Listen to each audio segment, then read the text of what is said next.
across the UK, on DAB+, on YouTube, on your mobile, and on your side. This is Talk.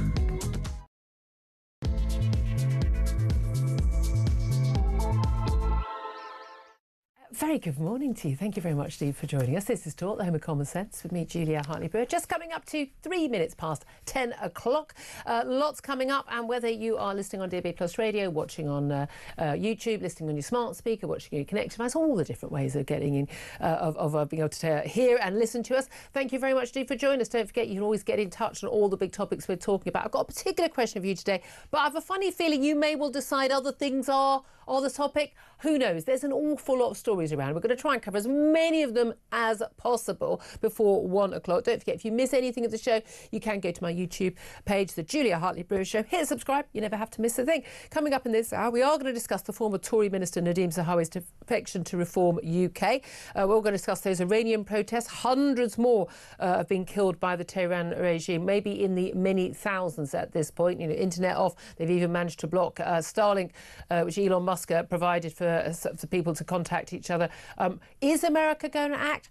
And can America really be taken seriously? If Donald Trump said he would act, well, the time is now, Mr. President. We'll talk about that. Also, how a Jewish MP was, and this is so outrageous, banned from going on a visit to a local school in his constituency after a campaign of intimidation by pro-Palestinian, not activists, no, teachers at the school. Sack every single one of them today. No business being within 100 metres of a classroom, let alone actually sitting in a classroom with our kids. We'll talk about that. Plus, China building a secret room beneath its new London super embassy, posing a threat to the city. Now, we already knew about this. We already knew it was nuclear cables. The Telegraph has discovered that, oh my gosh, we're talking about a metre away from some of the most important secret communication cables for the city. And our Prime Minister later this week is very likely to approve the building of that super embassy for China. We are a crazy, crazy country to allow this to happen. Plus, we're going to be talking about those battles between the government and X and Grok. Ox, let's call it Ox, those AI sexualised images of women. They are going to, we're told, become a criminal offence this week. So currently it's sharing them that's criminal, but creating them, which is what Grok, the X's AI does, that's not illegal. But should it be? Should it not be? Well, it's better than a ban for social media, isn't it? But let's face it, would the government really go ahead with a ban for social media? And why would they be banning X over this, but they don't ban Pornhub? Love to hear your thoughts on all of that. Now, the number to get in touch with us is on 0344 499 1000. Question I most want to hear from you today, but again, you are free to make the calls yourself on the topics you want to talk about. You're in charge of the calls. Former Tory Chancellor. OK, for about a couple of weeks, really. But Nadhim Zahawi, former party chairman as well. Most high-profile, most senior former Tory has defected to Reform. That was announced on the show yesterday, a high-profile press conference with Nigel Farage in Westminster yesterday. There's been a lot of reaction, both for and against. Quite a lot of backlash to both Nadhim Zahawi and indeed to Nigel Farage for having yet another high-profile Tory defect to his party. So what is your reaction? Is this a good thing? Is this a bad thing? Get in touch. 0344 499 1000. You can text the word talk in your message to 87222. Calls are charged at the national rate. Text costs one standard network rate. Message you can get in touch on X for free at talkTV while we're still allowed to use X. Thanks, Keir Starmer. He's not using X, which frankly has raised the IQ of the stuff that's going on there by quite a big margin today. Anyway, joining me today, delighted to say, as always on a Tuesday, editor of Spiked Online, Tom Slater. Good morning. Good morning, Julia. How are you doing? Are you still on X, or have you decided to boycott it over being forced to see an image of me in a bikini that Rock made? Of course not. I mean, I'm exclusively on Blue Sky these days, as everyone knows. Have you ever looked at it? Because I can't. The thing is, all the woke people going onto Blue Sky go, we're leaving X because there are right-wing people on it who disagree with us and we can't cope with it.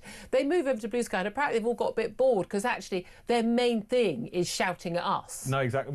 How can they exist without us there to... We're quite happy to exist without them. No, exactly. It's been great since the migration has taken place. But what funny thing about Blue Sky is that all this talk about how X is a uniquely toxic platform and something must be done about it. Blue Sky has a really big and noted problem with death threats. They're all over the thing. Really? I thought they were the nice people. Would is weird because all the nice people make those sort of threats all the time. Exactly. Nothing says be kind like telling a turf you've got a bullet with her name on it, but that seems to happen all the time on that particular platform. Well, so an interesting twist. Very interesting twist. No one's talking about banning Blue Sky, are they?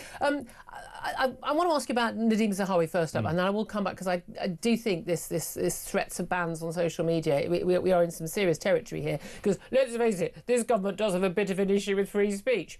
But Nadeem Zahawi's defection to reform. Look, he was Chancellor for, 8 weeks, I think, give or take. Didn't really do anything as Chancellor, but he was Tory Party Chairman, he'd been Education Secretary. He was a senior figure. He was one of those sort of, if in doubt, deploy Zahawi onto the airwaves to defend the government. He was a well-known figure in the government, I think, as much as cabinet ministers are well-known to ordinary people going about their daily lives. He announced he was defecting to reform. Now, look, he's no longer an MP. He was sacked. He didn't resign. He was sacked as a cabinet minister by Rishi Sunak over his own tax affairs, because he didn't declare that while he was Chancellor he was being investigated by HMRC over his tax affairs. And in fact, he had not paid all the tax that he was due to pay. And it banged to rights that he had to go. Tories say, actually, until Christmas, he was still on the phone begging for a peerage. People are desperate to get peerages. I do not understand why. And it's not like, I want the income, the 300 quid a day expenses allowance or anything. This man is a self-made, all credit to him, multi-millionaire. But he's defected to reform. He says he believes the country is broken and that reform is the only answer. Do you trust that he genuinely believes that? Do you think he'd be an asset to reform? Or do you think this is another, lots of people are claiming, rat leaving a sinking ship? It's difficult, isn't it? Only really Nadeem Zahawi knows the answer to that question, I suppose. In politics, as I'm sure you've observed in your times in journalism, Julia, there's always a mix of impulses in politicians between conviction and self-interest. Nadeem Zahawi seems to have been a sort of Tory loyalist to basically every particular iteration of the Conservative Party during his time in Parliament, which means there's all kinds of positions that he's taken over the years, which a lot of reformers or a lot of reform activists wouldn't necessarily take kindly to. I think it is important from reform's perspective that they don't end up looking like a sort of retirement home for former Tory MPs. When the traditional retirement home for MPs, the House of Lords, is denied to them, these Tory briefings to be believed. That being said, I think that probably the intention is to send the message to maybe kind of former Tory voters who would be still a little bit nervous, maybe in the shires, shall we say, of voting reform, that this is the sort of party they can get on board with. I think it will, to be honest, pass the vast majority of people by, though. This is a very fair point. Yeah, absolutely. He did once write to... the social media posts have all been picked out, so he was saying, why has he not joined the, Reform Party? No chance. Been a Conservative all my life and will die a Conservative. But he actually wrote back in 2015... deleted on Monday as he announced his defection to Reform. I'm not British-born, Nigel Farage. I'm as British as you are. Your comments are offensive and racist. His family sort of Iraqi heritage. I would be frightened to live in a country run by you. That is quite a thing for someone to say and then join. Nigel Farage, meantime, has said, I thought Zahawi had principles, but tonight we learned all he's interested in is climbing that greasy pole. That's what he said in 22 when Boris Johnson appointed him as Chancellor of the Exchequer after the resignation of Rishi Sunak.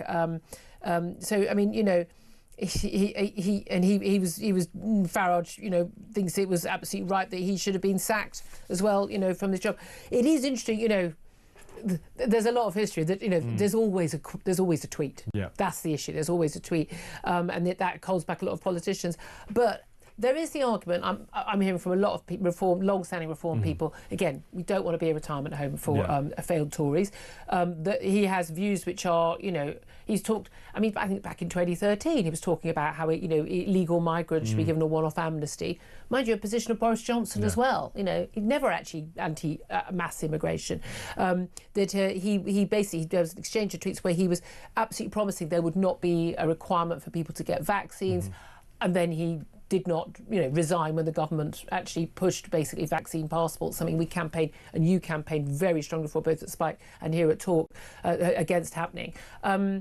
And interesting, people did resign. Lord Frost, all credit to him, now head of the Institute of Economic Affairs, he did resign from government. That was the final straw. There would be vaccine passports in terms of, people have bodily autonomy, the question is, does he have the same values as a lot of people who've gone to reform because it didn't have the same values as the Tories? No, I think that's a perfectly fair point. And I think when you look at the whole sort of spectrum of views that Nadeem Zahawi's expressed previously and the party that he's now aligning himself with, in the absence of a kind of explanation, a mea culpa, I did used to think this about Farage, but now I think it is obviously going to make people quite cynical. I mean, it's worth stressing that a lot of these high-profile Tory defectors, it's not entirely clear they're going to have a kind of leading role. No, he doesn't want to be an MP. But also, by the way, where are you, Nadeem? I've messaged you. He's not been on the media round this morning, not responding to any messages. There was a long press conference. Nigel Farage got quite cross. When Nigel Farage gets tetchy with people, he's not happy with the questions, all of which I thought were completely reasonable, justifiable questions.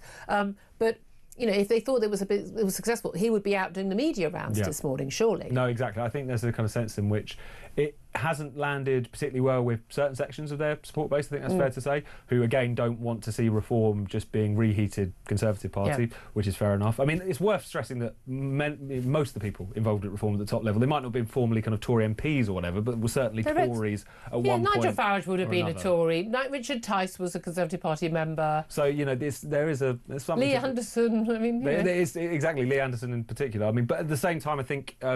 one can read too much into some of these defections. I think really for reform, the focus is on how they go forward, not kind of what previously known MPs are defecting. I mean, a lot of the people, and again, I don't think Nadine Dorries was a good move in terms of something, clamp down the censorship and things like that. That said, I'm informed that actually her move over, she's got that column in the Mail, she appeals to a lot of sort of Tory women, and apparently she has massively helped them with the reform woman problem, which they have more support from men than from women. You need different people. Do you think the gamble by Nigel Farage is, and which is why he's happy to sort of get rid of the Rupert Lowe's, the Ben Habibs, has no truck for the Tommy Robinson side of things, and that actually, at the end of the day, the votes on the right, and it's not far right, the votes on the right are going to be there. At the end of the day, on election day, 29 or whenever it is, people are going to go, well, I've got a chance to get a government that I agree with at least a lot of the things, if not all, and they will vote for reform. Whereas the only space to get more votes that he needs to take them from other parties is further to the centre ground. And therefore that's where he's got to go, and that's why wooing those Tories. And also, again, how many people who've got experience in government, experience in politics, and know how things work and could be useful in advising that, or top-level business experience, are they going to be who are likely to go to reform, who have not, at some point, if they're politically interested, been a member of the Tory party? No, I think that's... When those are the only options available. No, that's an absolutely fair point, and I think whenever you have a defection, people are just going to measure it up against how genuine does it seem, how much are they actually adding, or is this someone who, frankly, might not have made a great fist of their time in government, or just a bit of a name, and therefore they're trying to dine out on that. I think it's totally true. The people, Jake Berries. Yeah. No, I just want a job. Can I have a job? Again, only he can answer that question, but nevertheless, that is a big problem for them. I think the discussion that you see on kind of sections of X or whatever, the problem with reform is that it's nowhere near right-wing enough, I think, is completely for the birds. That being said, excuse me, I also think that this isn't about them trying to soften, move towards the centre ground in the way we previously understand it. The way in which it's not becoming the One Nation caucus of the Conservative Party, which was never anywhere near the centre ground. A lot of the positions that Reform currently occupy in relation to migration and sovereignty and nation are the centre ground. The difficulty is getting that message across, and also I think tapping into voters who might be sympathetic on those issues, but because of the smear campaign, the demonisation of this party and all the rest of it, they're still nervous about going near it. That's the thinking battle, we should have control of our borders and put criminals behind bars and have more rights for people who, welfare for people who are born and British in this country rather than people who've just arrived, is not an extremist view. It's not a far right view. It is quite bizarre. I mean, a lot of the things that Labour believe, frankly, I mean, the trans madness, the eco madness, all of that. I mean, there's taxes on wealth. These are the extremist views by any stretch of the political spectrum. Love to hear your thoughts on this. I can already tell you want to get in touch. Lots of calls already. 0344 499 1000. Let's also talk about the battles between the government and X and Elon Musk. Now, I'm not happy with these grok AI images. As I say, it was done to me. I don't feel the need to force this on you again. Another picture.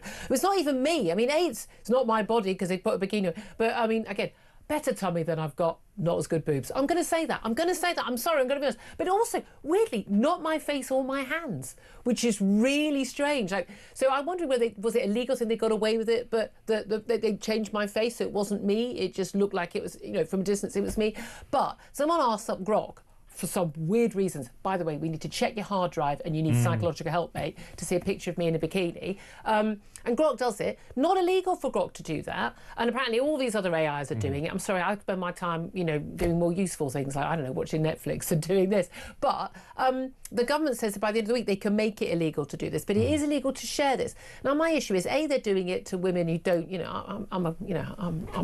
I've been around. I'm not going to be, feel threatened or unhappy, I'd rather someone hadn't done that, but I'm not going to be like, or clutching my pearls about it. But I definitely think there are a hell of a lot of women, most women will be horrified by that being done to them.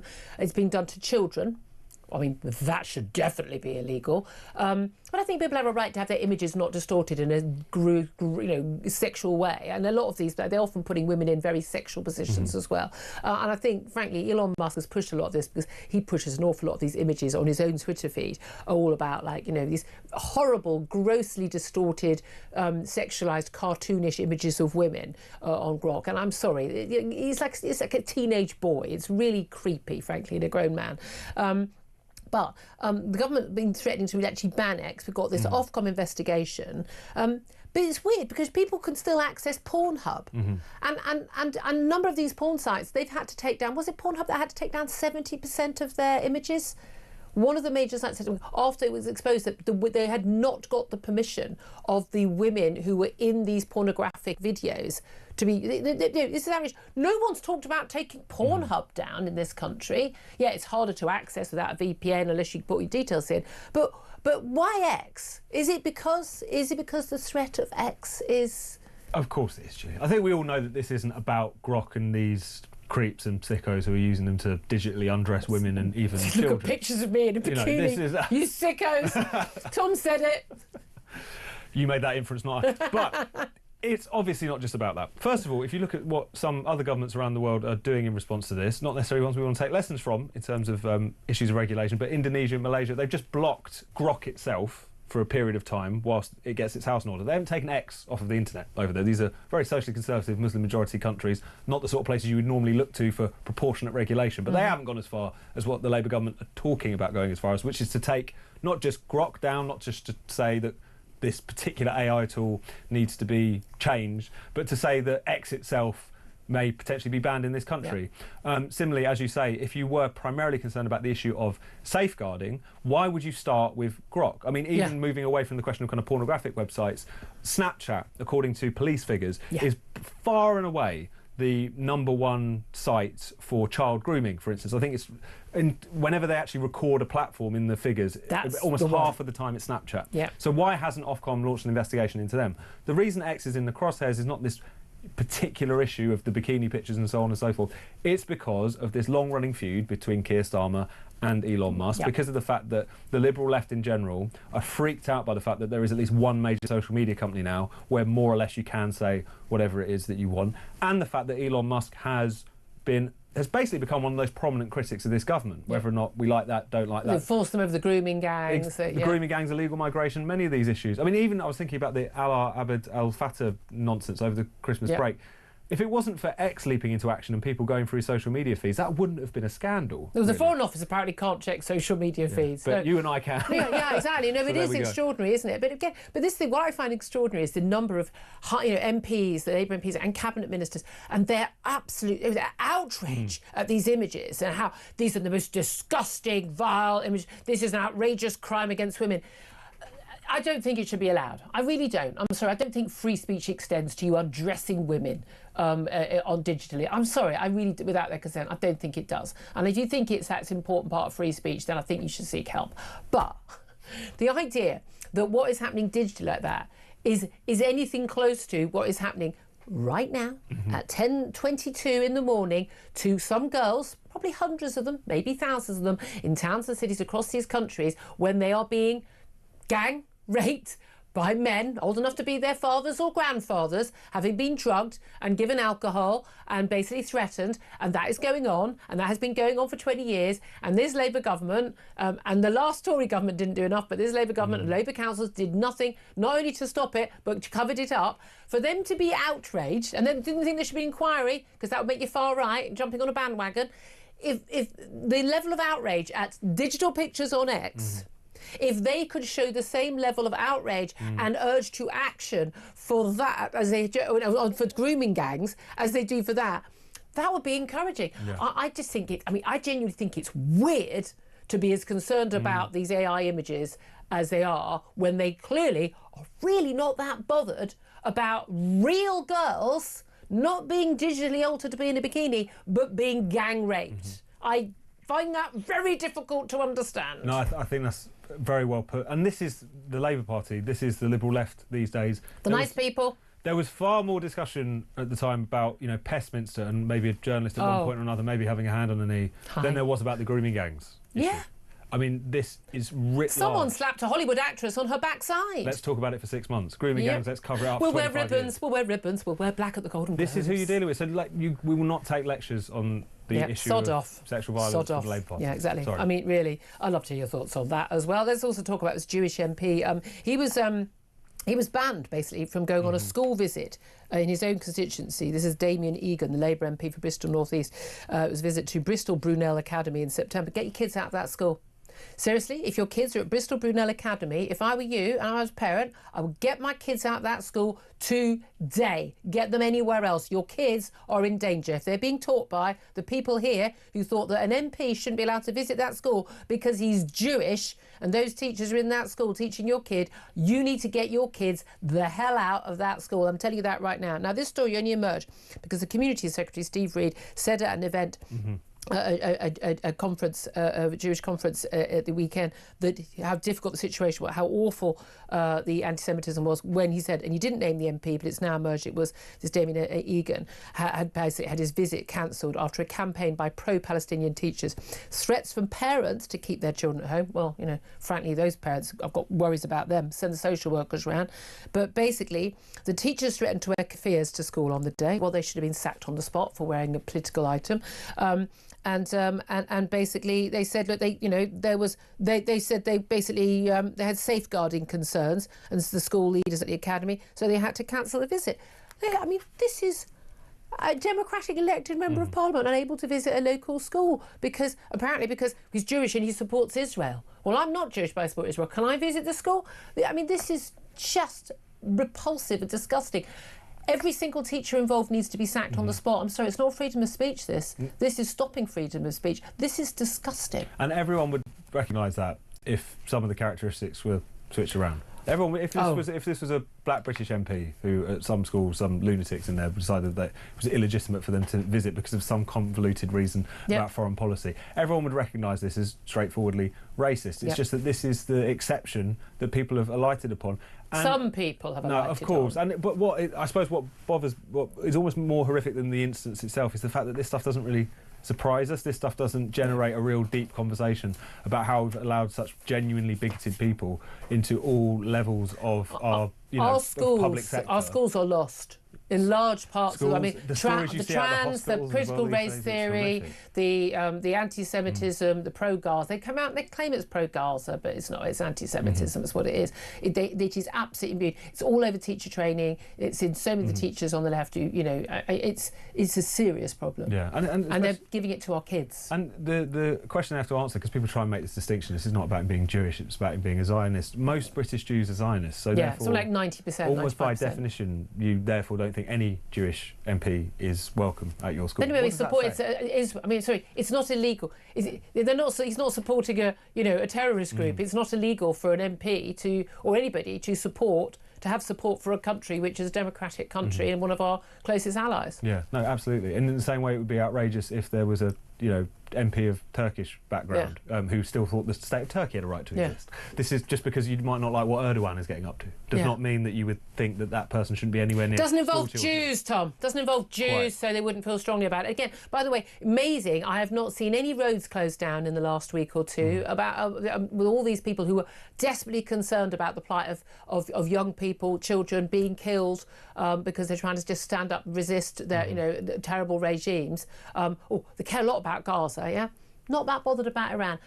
Just barely anything. Nothing. Just barely anything on social media from these people. I mean, the Gary Linekers, not shed a tear, apparently. Bit busy. Again, Greta Thunberg, trapped under something heavy, can't reach her phone. Maybe she's on that flotilla already, heading in the direction of Iran. Who knows? But, I mean, no protests, no nothing from the usual suspects. And yet we now know, I mean, the reals that people are talking about figures in the high hundreds of people who've been shot, mainly young people out on the streets. It is very likely to be already well into the thousands, and yet we've yet to have any action from Donald Trump when he promised he would do that. 25% tariff on countries doing business with Iran. Yep, that's that will hasten the economic problems. Us boarding a load of shadow tankers carrying Iranian oil, that will help as well. But by the way, why were we Russian oil, whatever? Why were we not doing that already? But at the end of the day, I mean, come on. Trump said he was going to act. He's got to act now, hasn't he? Well, I mean, he's drawn that red line for himself. The question is, what does acting look like? Is it cyber attacks? Is it actually some sort of from-the-air military intervention? I mean, one thing that I think has become clear about Trump is that whilst he doesn't want to get too entangled, he's very willing to kind of get in and get out with certain interventions that he has made. But again, it's one of those things where it remains to be seen what form that may or may not take, whether or not it hastens the end of this regime or not, whether or not that actually creates a kind of greater siege mentality amongst the regime there as it clings on to power. But I think if nothing else, our minds have to be focused on the courageous rebels, and also the fact that as we grimly suspect, hundreds if not thousands of them are now having their bloodshed under the cover of this internet blackout which has been imposed. So absolutely. Your thoughts on all of the stories we're talking about, plenty more to come. Do stay tuned. 0344 499 1000. I'm as always talked far too long, and we're going to squeeze in a couple of your calls. Interestingly, both calls are coming up about Nadim Zahawi's defection. I'd love to hear your thoughts on that and all the other topics. Give us a call. This is Talk.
Across the UK, on DAB+, on YouTube, on your mobile, and on your side. This is Talk. This is Indeed Talk, the home of common sense. 10:31 is the time. Let's get straight to your calls. 0344 499 1000 is the number that Matthew has called. He's in Warrington. Matthew, you want to talk about Nadhim Zahawi's defection to reform. Do you reckon it's a good thing or a bad thing? I think it's a good thing, Julia. Good morning to you as well. Morning. Thank you for having me. Yeah, I think it's a good thing. I think all these people ringing up saying that, belittling it and having a go at it, I think a lot of them are just left-wing activists just to try and have any little chance they can to belittle reform in any way possible. They will do. If anyone's got any sense, you know, if you're building a business up, you try and get the best people for the job, and everyone knows that reform are a bit thin on the ground. So someone of that political strength and business education is only going to be a good thing for him. Yeah, all right, he's got a little bit black mark about the HMRC, but quite pay all his taxes. He hasn't got a skeleton.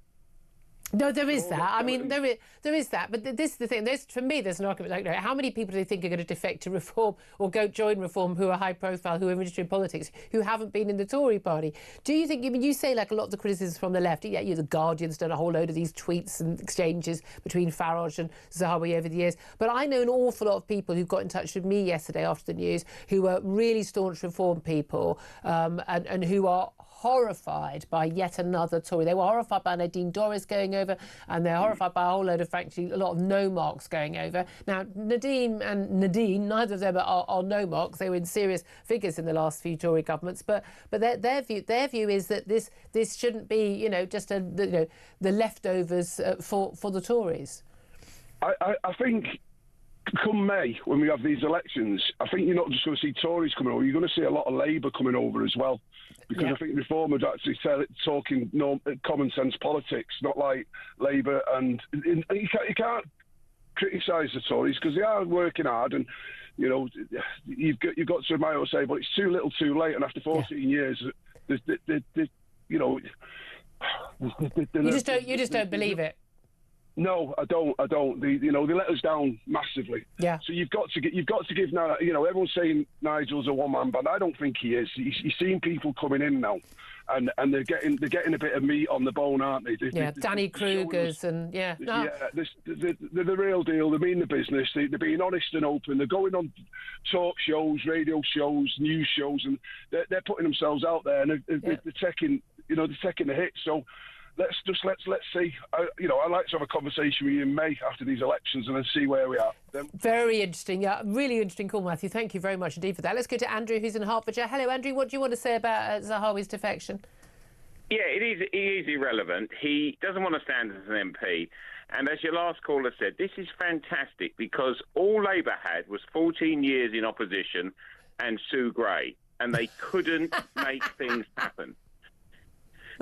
No time to plan. No one who knew what things were going. Do you think that he's clearly a very successful businessman. He understands about the polling side of things, where he made his money. He's got a track record there. He's been a player in government. Do you think that that help will be useful to reform? It's hugely. His currency is watch yes minister. Remember, he's dealt with civil servants. The Labour Party hadn't. And you give Starmer his due, he now realises that that's the problem, the blob. And the reality of it is if you stack your party with advisors that have been in government, they will very quickly identify when you're being given the runaround by civil servants. Let's broaden this inquiry. That's how we got to the situation. And by the way, it's marvellous what you said about in relation to the young girls this morning. Very, very good statement. Well done, so true, though, isn't it? No, I think that's a really interesting point. But two callers very positive about Zahawi. Are you more negative? I'd love to hear your thoughts. 0344 499 1000. We're going to take a quick break. We'll find out what Trevor Kavanagh, former political editor of The Sun, thinks up next. This is Talk.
across the UK, on DAB+, on YouTube, on your mobile, and on your side. This is Talk. Good morning, welcome back to the show. Let's go straight to my next guest, Trevor Cavan. He's former political editor of The Sun. Good morning to you, Trevor. Good morning, Julia. Thank you for joining us. So can I just ask you, what do you make of Nadeem Zahawi's defection to Reform? Will that overall be a plus point or a minus point for the Reform Party? I think it depends how things shell out. But don't sit on the fence, Trev. I'm not going to sit on the fence. I think that, look, I've known Nadeem not very well, but I've known him since he was Jeffrey Archer's chauffeur as a young Kurdish migrant at the age of about 20, when he was slim, dark-haired, and very good-looking. So things have changed a lot since then. I think that the big problem for both Reform and for Nadeem, for Zahawi, is that he looks like an opportunist. And I think that comes across very clearly when I believe the stories that he was seeking a peerage before he decided to jump ship after being refused one. Yeah. Why do so many politicians want a peerage? A peerage gives them a place in the Parliament, and it gives them a lot of freedom too. I mean, once they've got that pass into Parliament, they can stand up and they can say things, and they can represent interests that might be beneficial to them as well as beneficial to the country. So, I mean, you have to question the whole point about the House of Lords, really. But yes, I think it is a credential that still has a lot of weight in today's society. I suppose you get good restaurant tables too, don't you? A little bit of Lord Zahawi. I mean, whether he's been promised one by Nigel Farage or not, but who knows? Does it matter that he said, he would be frightened of living in a country run by Nigel Farage, in a former tweet? Well, I think all of those things do matter, because it shows the credentials of the man who is jumping ship, having said one thing and now doing quite the opposite. So, I mean, the simple fact is that Nadeem Zahawi was Chancellor of the Exchequer for barely a month, and having to resign over tax issues, which, as Chancellor, were the very last things that he should have even been anywhere near. So, look, that shadowy position cannot be ignored or forgotten. Yeah, although, as we were just discussing, I'm not quite sure, people who've been involved in politics and most likely defectors are going to be Tories, although one of our callers points out, I think it's quite right, there'll be some Labour defectors as well, that, where do people think they're going to get these people from who've had experience of government? Let's talk about wider issues. Let's talk about the Jewish MP, though, who was extraordinarily banned from a school visit after pro-Palestinian activist teachers basically, couldn't promise his safety. I mean, this is apparently some parents said they would keep their kids home from school because he was Jewish and he supports Israel. This is unacceptable, is it not?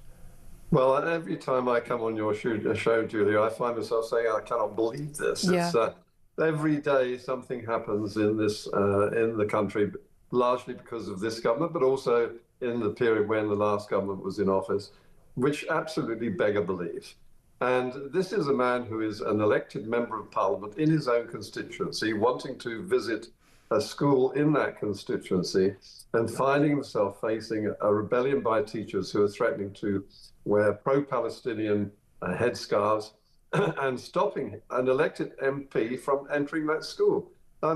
This does beggar belief. And it is impossible to imagine how it was even conceivable that he could be barred from that visit.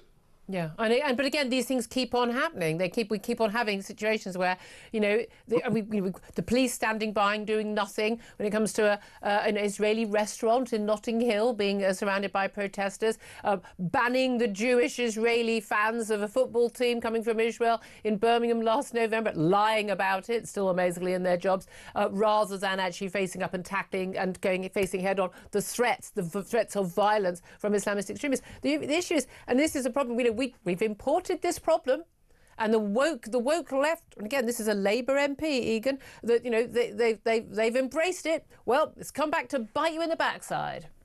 Yes, and this has been brewing for a very long time. And when the police do nothing, they are doing something. They are ignoring a potential threat to peace and security in this country on the very doorsteps of our citizens. So what is going on is, as I say, inconceivable, except it's happening. It's happening every day. Yeah. and it's showing that the extremists, and I'm using the word extremists as a very wide embracing term for a community that is causing enormous problems for this country, which are escalating by the day, as we're basically saying here, and about which we are doing nothing as far as the authorities are concerned. We're giving them a freedom to do and say exactly as they please at the expense of a minority, and a very large minority now, a growing one, of ordinary citizens who are outraged by this. And again, we hear from the Labour government, oh, you know, tolerance is an important key British value. Yes, it is. So tolerance of other people having different views and saying that's fine for you to have that view, and I'll debate and discuss it with you in a peaceful way without making physical threats to you to prevent you having your conversation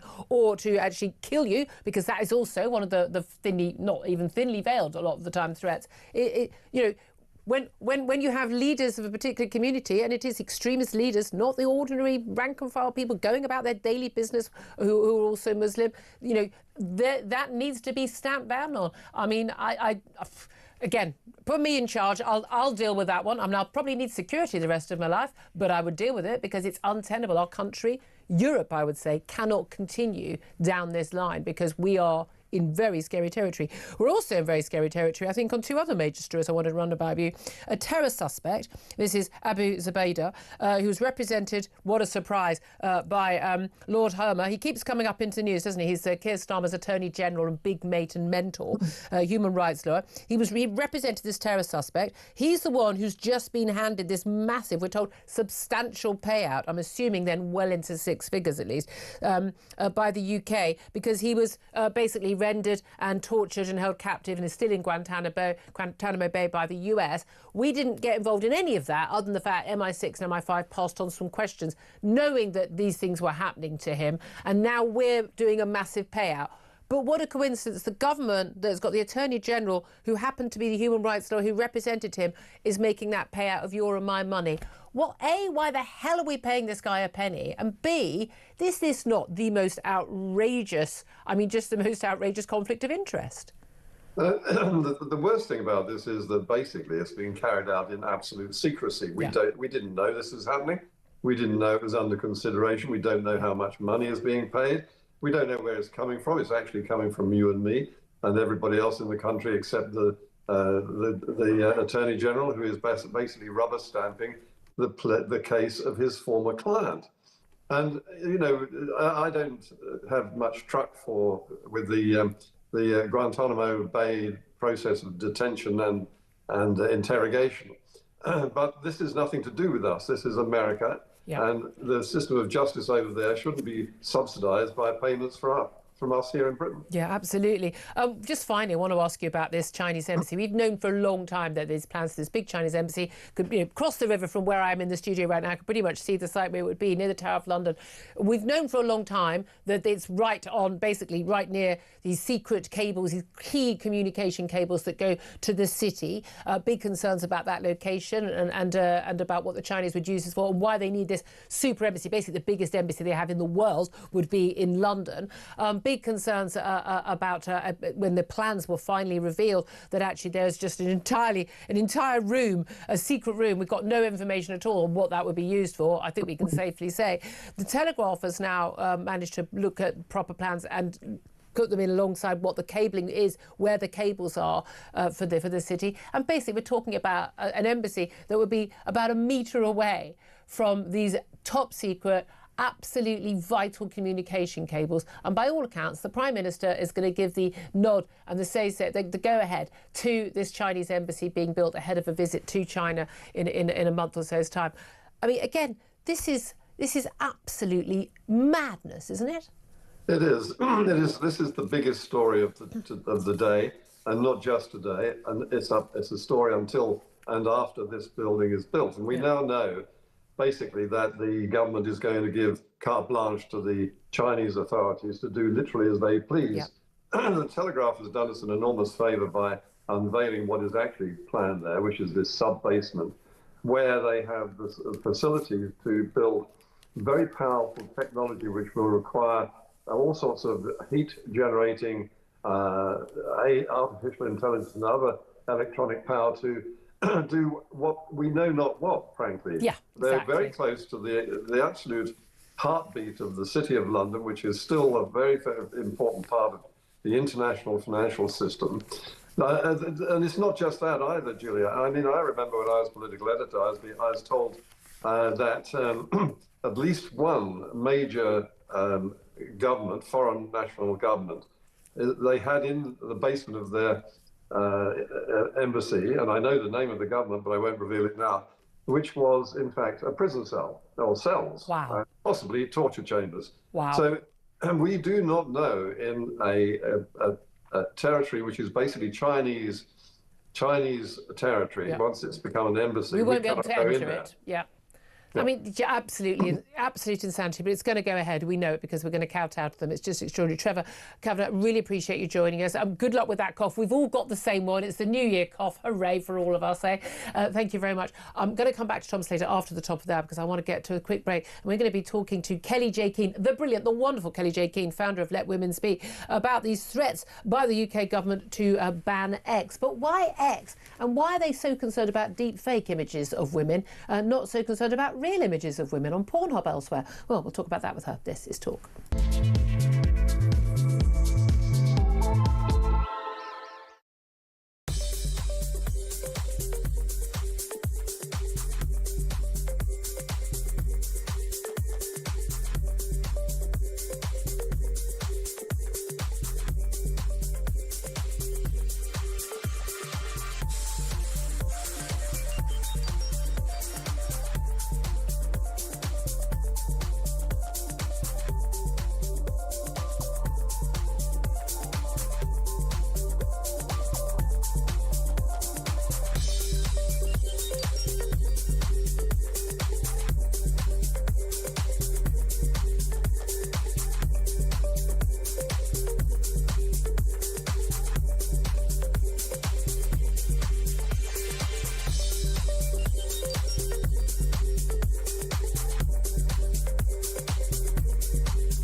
Across the UK, on DAB+, on YouTube, on your mobile, and on your side. This is Talk. Good morning, welcome back to the show. 10:51 is the time. Let's go straight to my next guest, Kelly J. Keane. She's founder of Let Women Speak, a fantastic campaigner on behalf of women's rights, and joins us to talk about, well, why on earth the government wants to ban X. Good morning to you, Kelly J. Good morning. Thank you for joining us. There's a lot of talk about, from Labour politicians, the government, saying how outraged they are that there are all these images that Elon Musk X is allowing its AI Grok to create, and they've done it to me. I'm sure they've done it to you, to take an image of a woman fully clothed that she's put online and put her in a bikini or put her in a sexual position, put her in underwear, and that apparently not right now is not illegal. But the government is threatening, and we've got an Ofcom investigation as well, that the possibility there could be X could be taken down in the UK because of this. Is that a reasonable response? No, it's so dishonest, isn't it? I just can't help feeling there's some other agenda somewhere. Oh, what might that agenda be? Well, the government are very unhappy about this free notion of free speech. I saw one of the grooming gang survivors who speaks out quite a lot, and she said, you know, it won't stop this abuse of women, but it does enable women who have been abused to talk about it. Yeah. And she was worried that that might be one of the reasons the government was doing it. But if they were serious about safeguarding children and safeguarding women, they would be dealing with pornography. I think it would be really silly to think that any pornographic film that manages to get into your phone isn't a child, doesn't include a woman who's been coerced, isn't uploaded unwillingly, or a crime hasn't been committed. So until we know that, I think anything to do with X on the basis of safeguarding anybody is just nonsense. Yeah, because exactly. I mean, exactly as my guest Tom Soter pointed out earlier. You know, actually, you know, when you look at, for instance, grooming of children, you know, real life stuff, not someone doing it on AI. It's largely happening on Snapchat, where the children are. Why are they not banning Snapchat? But also, interestingly, I think you put out a tweet which Elon Musk retweeted, saying, you know, I think it's got, I mean, tens of millions of views about, you know, why, you know, ban X but not Pornhub, and it's a fair point. And again, I was saying earlier, Pornhub, and I wasn't sure whether it was Pornhub, but it's definitely Pornhub. Pornhub in 2020, as a result of an investigation, basically they had to remove 10 million of the 13.5 million videos they had on their site. I mean, a huge percentage. I mean, most of their videos, because they had no proof of that they had the identity of the women, that the women had consented, or they had the age, because a lot of these women, frankly, were not women; they were girls, and they'd just been uploaded by people, and it could be revenge porn, it could be who knows what, women forced, coerced into this, and they had no proof of it. I mean, but we haven't seen a ban on Pornhub, have we?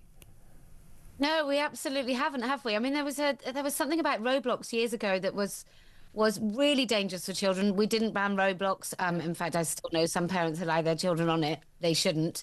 But yeah, we don't take it seriously at all. We even tell children in PSHE in schools that watching pornography is normal. It's nothing to be ashamed of. It's just not realistic. And we don't deal with any of the other issues around porn. So I don't buy it at all. I think this is just a very good way of trying to stop what is one of the only free speech platforms that exists. I got banned for 4.5 years when it was Twitter. But and remind us what your terrible crime was. What did I do? I think I just kind of flagrantly called men. Or did you correctly gender a man claiming he was a woman?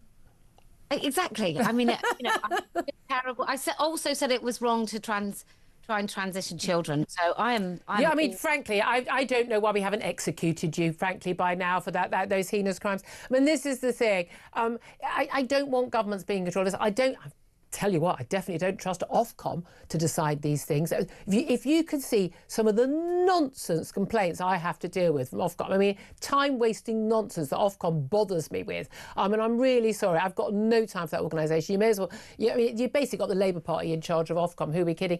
But at the end of the day, they're claiming they care about the safety of women and girls, and they are very, very angry about this. And as I was saying earlier, I wish they were as angry and outraged by these AI images of women in bikinis. And I want them banned. I'm sorry. I don't think people should be allowed to make and put out an image of me that purports to be an image of me in a bikini. I don't think they should.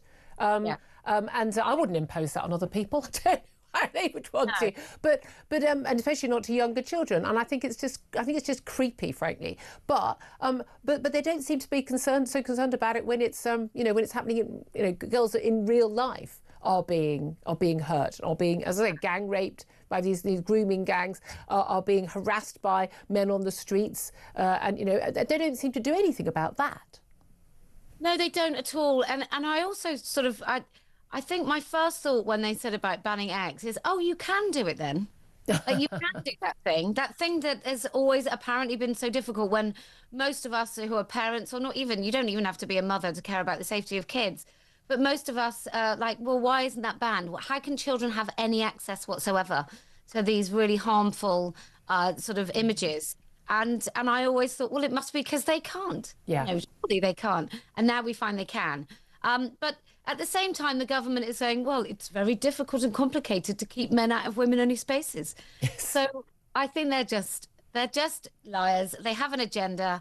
I'm not quite sure what it is, but I think it has something to do with the many, many people interviewed under caution and arrested for their speech in this country. I think they might be linked. Yeah, I think you may be right. I'm generally not a conspiracy theorist, but they basically see Twitter as a problem, X as it's now known. And if you think about, the pressure on them over grooming gangs, pressure on them over illegal immigration, pressure on them, on all governments, and all political parties over, people like me and, people campaigning on lots of freedom of speech issues, campaigning against, lockdowns and things like that. X is a problem because people are saying what they really think and people are finding out that other people agree with them. It's the same reason why, social media gets banned and controlled in China and Iran and places like that. If you weren't on X, would you even know about the incredible situation in Iran? No. I just don't think you would. And I get loads of DMs thanking me for even promoting the stories. Not that I'm the only one by a long stretch. Thankfully, the community, I think, on X is really positive and very good at spotting AI by the regime, by the way. Yeah. But it's been a really positive force for good. And I think it put the pressure on the BBC to start covering it, despite the fact they got an entire Persian service, but apparently didn't think it was worth telling the British public about what was going on. Kelly J. Keane, you've been a fantastic campaigner. Again, I wish the government felt a bit more strongly about protecting the rights of women like you, speaking out when you're being facing death threats from men who argue that trans rights are more important than women's rights. But there we are, founder of Let Women Speak, Kelly J. Keane. Thank you very much for that. I promise I'm going to let Tom Slater have his say on all of that coming up. I want to have your say as well on what is the government's agenda talking about banning X and controlling X? What are your thoughts on that? I also want to hear your thoughts on the Tory Chancellor, as was Nadeem Zahawi, defecting to reform. Is that a good thing or a bad thing for reform? 0344 499 1000. This is Talk.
Across the UK, on DAB+, on YouTube, on your mobile, and on your side. This is Talk.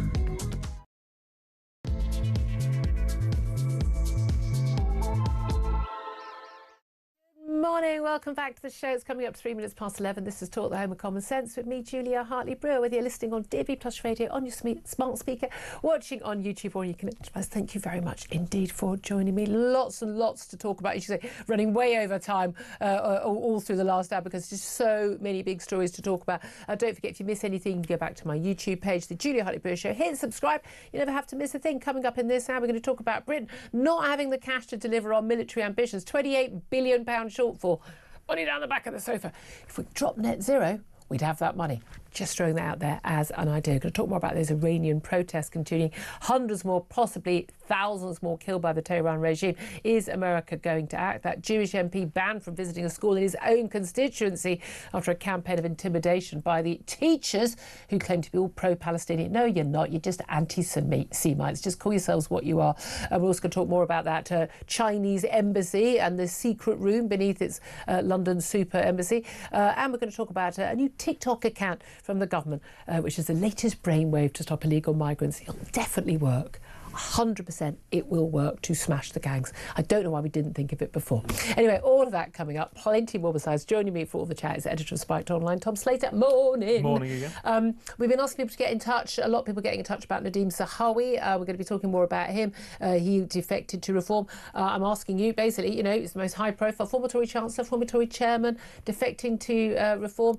Big coup for Nigel Farage, he was claiming yesterday. But what's your reaction? Is it a good thing for reform or a bad thing? A lot of reform voters saying they're really unhappy about, you know, is reform now dumping ground for failed Tories? He was forced out. He was sacked. He was actually sacked for basically, you know, lying, not refusing to actually declare the fact that he was under investigation for not paying enough tax by HMRC when he was Chancellor.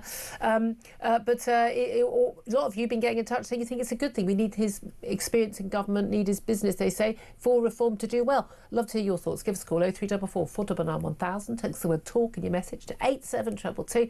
Get in touch with us on X at talkTV. Calls are charged at the national rate. Text cost £1, standard network rate message. Love to hear your thoughts also on the conversation we were just having with Kelly J. Keane about the UK preparing to ban X over those grok AI images being used to create images of women in bikinis, but including kids as well. Government says they're going to make that illegal. Elon Musk has said a move to ban the site would be fascist.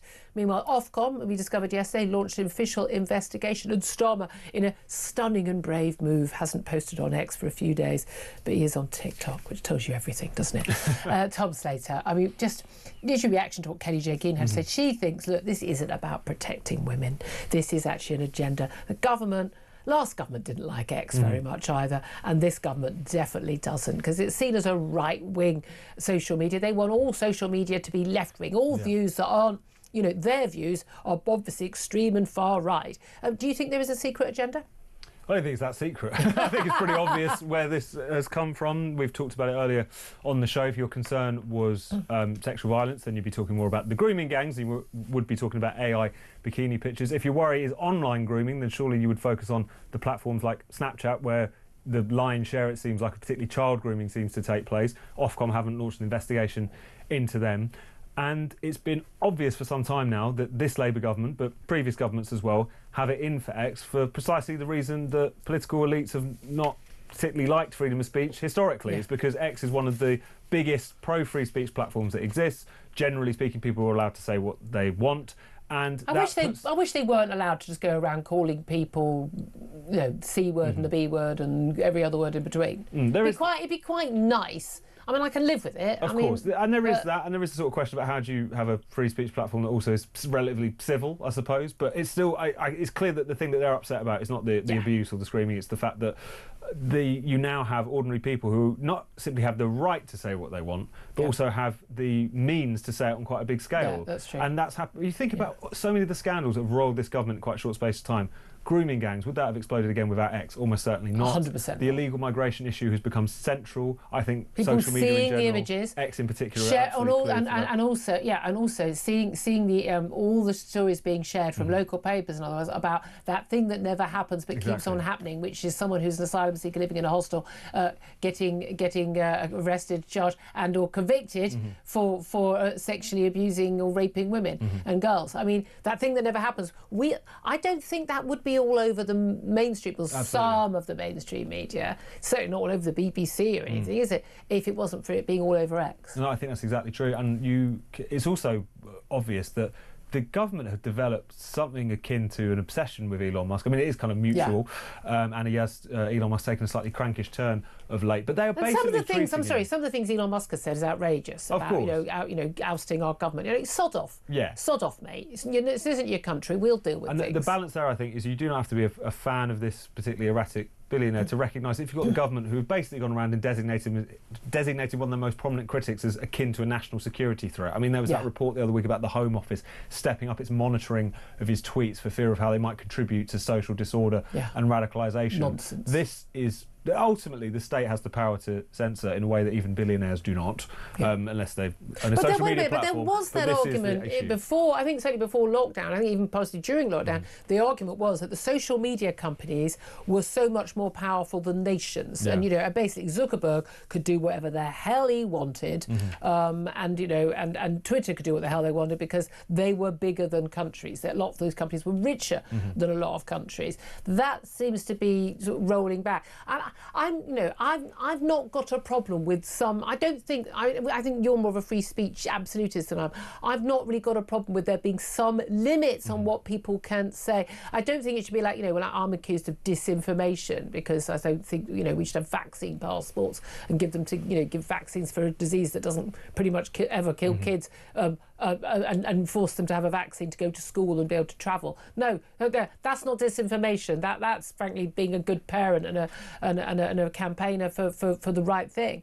But I do think there's the level of abuse. I mean, I think there've been more debates in Parliament about a Labour MP got some abuse on social media than there has been about, say, grooming gangs or about asylum seekers raping young women and young girls in this country. I mean, I think they need to get their priorities right. I mean, lots of these MPs should have a look at my social media feed for half an hour.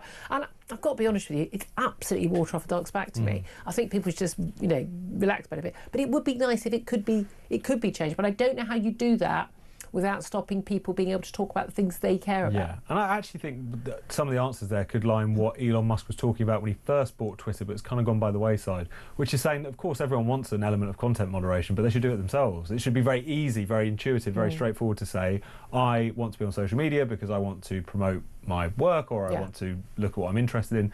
I don't want it to be an easy route for people to bombard me with horrific images if they so choose. But the point is that that's not a decision which is being made by some faceless bureaucrat either in government or in a tech company. It's something that you do yourself, something that's well, you used to be able to, because you could basically say, this is the feed I want to follow, and, and then I'm sorry, these algorithms default and they send you stuff that you even if you've blocked people. But there we are. I'd love to hear your thoughts on all this. Do you think there is this sort of nefarious secret, as Tom says, not so secret attempt actually to censor what's going on at X because governments aren't in control of it, particularly a left-wing government? I have a funny feeling Nigel Farage would have a load of problems with X if he was in government. I mean, I think governments don't like being criticised. Well, but that's our job in the media. And it's also we hold you to account, and that's also what people do on social media. And again, as Kelly J. King was saying, I don't think we'd be knowing much about what was going on in Iran if it wasn't for social media. Certainly the last 2 weeks, literally barely touched by the BBC, despite having the entire department. Now, we weren't discussing it very much on this show at all either, very much in passing, because it was sort of not really, haven't got much information, don't really know what's going on, and there were so many other big pressing stories. We have Maduro and all of that, and there's only 3 hours, I'm on air every day. But the BBC hasn't got that excuse because they've got a whole massive website. They've got hundreds and hundreds of hours of different parts of the BBC output. Didn't really touch it, and it was only when it was all over X that actually the pressure was people were saying, why isn't the BBC discussing these protests? I mean, 5 people gather out, pro-Hamas people gather outside anywhere, they get a 4-hour coverage in every BBC show. And 6 items on the BBC website, but not hundreds of thousands, millions of Iranians. No, I think that's exactly right. And the excuses that have been made by the BBC in particular for why there has been this lopsided coverage, this lack of coverage, I mean, it's getting absurd. I mean, it started off with where it's very difficult to, nigh and impossible to verify the information, and also to have anyone on the ground in Iran. That never stopped them with Gaza, where, of course, BBC trained journalists cannot get in. They were just quite happy to, subcontract that to various quite openly pro-Hamas or certainly anti-Semitic people on the ground. Yeah. I think it's because they struggle. The kind of metropolitan bourgeois liberal left, whatever you want to call them, people who tend to work at the BBC, struggle to compute the Iran issue. It grates up against a few things that they hold kind of implicit in their heads. The idea that anything that's kind of in opposition to the West probably haven't got it all wrong. The idea that they're very nervous about criticising anything with Islamic in the title, to be perfectly frank. Yeah. So therefore the Islamic Republic of Iran mixes in with that. And also because of the fact that I think it's a story that they struggle to digest. It's not necessarily that it's kind of clear-cut agenda to silence Islam this. Good. Young women saying, I want to be free. Where and not on the hierarchy does this fit? I'm not sure. Let's just park it. I think that's kind of what happened. That's absolutely, well, that's the Greta Thunbergs and the Gary Linekers and all the Hollywood stars, I mean, it was amazing, actually, Golden Globes. There were no statements about Iran. But interestingly, there have been no statements about Gaza or anything. I don't, there's a rule at the Golden Globes, I don't know. I don't watch these things unless Ricky Gervais is hosting them, let's be honest. Even then, I only watches highlights. And no one does watch these things, interestingly. But then we see afterwards all these pictures, they've all got this little badge, which has basically got a bloody handprint. And that bloody handprint is basically in solidarity with the people of Gaza. No, that's not in solidarity with the people of Gaza. You'll know well what that bloody handprint is. It's basically a lynching of Jews, and these men literally tearing. They tore their bodies apart. They tore out their organs, held like their livers and stuff out the window with their red bloody hands. And when people have that red hand, you are basically celebrating the lynching of Jews. It's incredible. I think they were Israeli soldiers, but they're conscripted soldiers. I'm just saying. These people need a shake of the head. I really need to wobble their heads. Do you think that Donald Trump should do something? He's announced 25% tariffs on countries doing business with Iran. He said very clearly, a week or so ago, that America would act. They would not stand by. And warning the Ayatollah. If they start, shooting people. And then we had the Mike Huckabee, who's the US ambassador to Israel, and he was in an interview yesterday talking about how, well, they're keeping options open, but, if there were sort of, mass killings, well, by all accounts from the people, the word that's, as much as it's coming out with that internet ban and telephone and all communication ban in Iran, we're looking at probably in the many thousands now. Well, certainly, thousands of people being executed. Lots of young people just wanting the most basic human rights. How many should die before Donald Trump acts? Because a lot of them will have come out having been told, don't worry, America's going to step in. I'm not quite sure what America can do. Do you think they should do something? Well, this is the difficulty, isn't it? And we've seen it repeated many times over recent decades when you have a popular uprising of one kind or another, and there is this appeal which will go out to the West, but America really in particular, to kind of row in behind them, to back them up.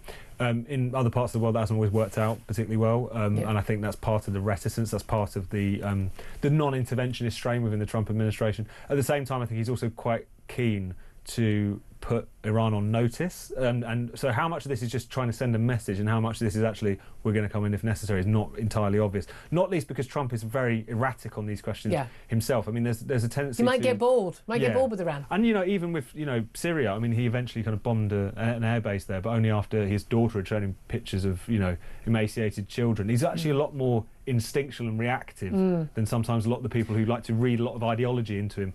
So it's very difficult to say. It's also very difficult to say what would be effective. You really don't want to be in a situation where you're dropping bombs and intervening purely as a kind of PR gesture or to demonstrate that you're serious. So all bets are off. But it is really interesting because in terms of the economic sort of strangulation of the country, and again, it's amazing. The BBC again, absolutely obsessed. It's all about economics. No, that's the catalyst. The spiralling inflation, the exchange rate. Basically, you can't. if you're a shop, it's not even just about people going to the shop. Shopkeepers can't have any stock because you can't buy anything because you can't sell it at a price that you've paid for it. I mean, just money has become almost meaningless. Similar to Venezuela and Zimbabwe, and part of that is down to these sanctions, but largely it's down to having a completely corrupt, incompetent, theocratic regime. I'm sorry, that's the main reason you've got those shortages. But it has been exacerbated. I mean, if he does exacerbate it by basically trying to sort of cut off Iran even more, I mean, that's the point when people are a bit hungry, they don't tend to revolt. But the evidence is very clear: when they're hungry enough, they will rise up, and that's what people are doing. But it's very, very clear that the IRGC, the Revolutionary Guard, they are very much. I mean, they are an army. They are on the streets. They've replaced the local, police in basically in the clamping down on these protests, and they are being absolutely ruthless. And the same as with China, like Tiananmen Square. The Chinese, they brought in army, from elsewhere, so that people weren't firing on their own sort of local people. But there's quite clear the IRGC have no qualms at all about this. There's a lot of talk. They're firing in the street indiscriminately. They're kettling people into alleyways and then tear gassing them and then firing on them. People are being arrested. They're now going in and executing people who've been arrested. No trial, no system of judicial investigation at all, and people are scared. And I would say you're going to have to be pretty bloody brave to go out on the streets of Iran now. No, absolutely. I mean, and it's horrific, and it's happening under cover of digital darkness since the internet was cut off at the tail end of last week. You also wonder, though, in the longer term, how the kind of mark that protests like this make, because you have seen this kind of build up over recent years. Obviously, way back in the tail end of the 2000s, you had the sort of green movement, then you had more recently obviously the women life freedom movement and protests in response to the murder in police custody of Mahsa Amini for not wearing a hijab properly. Now these protests they've been kind of building in number, in how broad across society, and also the severity therefore of the crackdown, which the mullahs judged to be necessary in order to keep a lid on this. I think this is nevertheless, as horrific as the scenes that we'll see in the coming days I'm sure will be, I think it's also a sign of a regime whose day is done. I mean, how can they possibly continue to maintain order after having massacred so many people?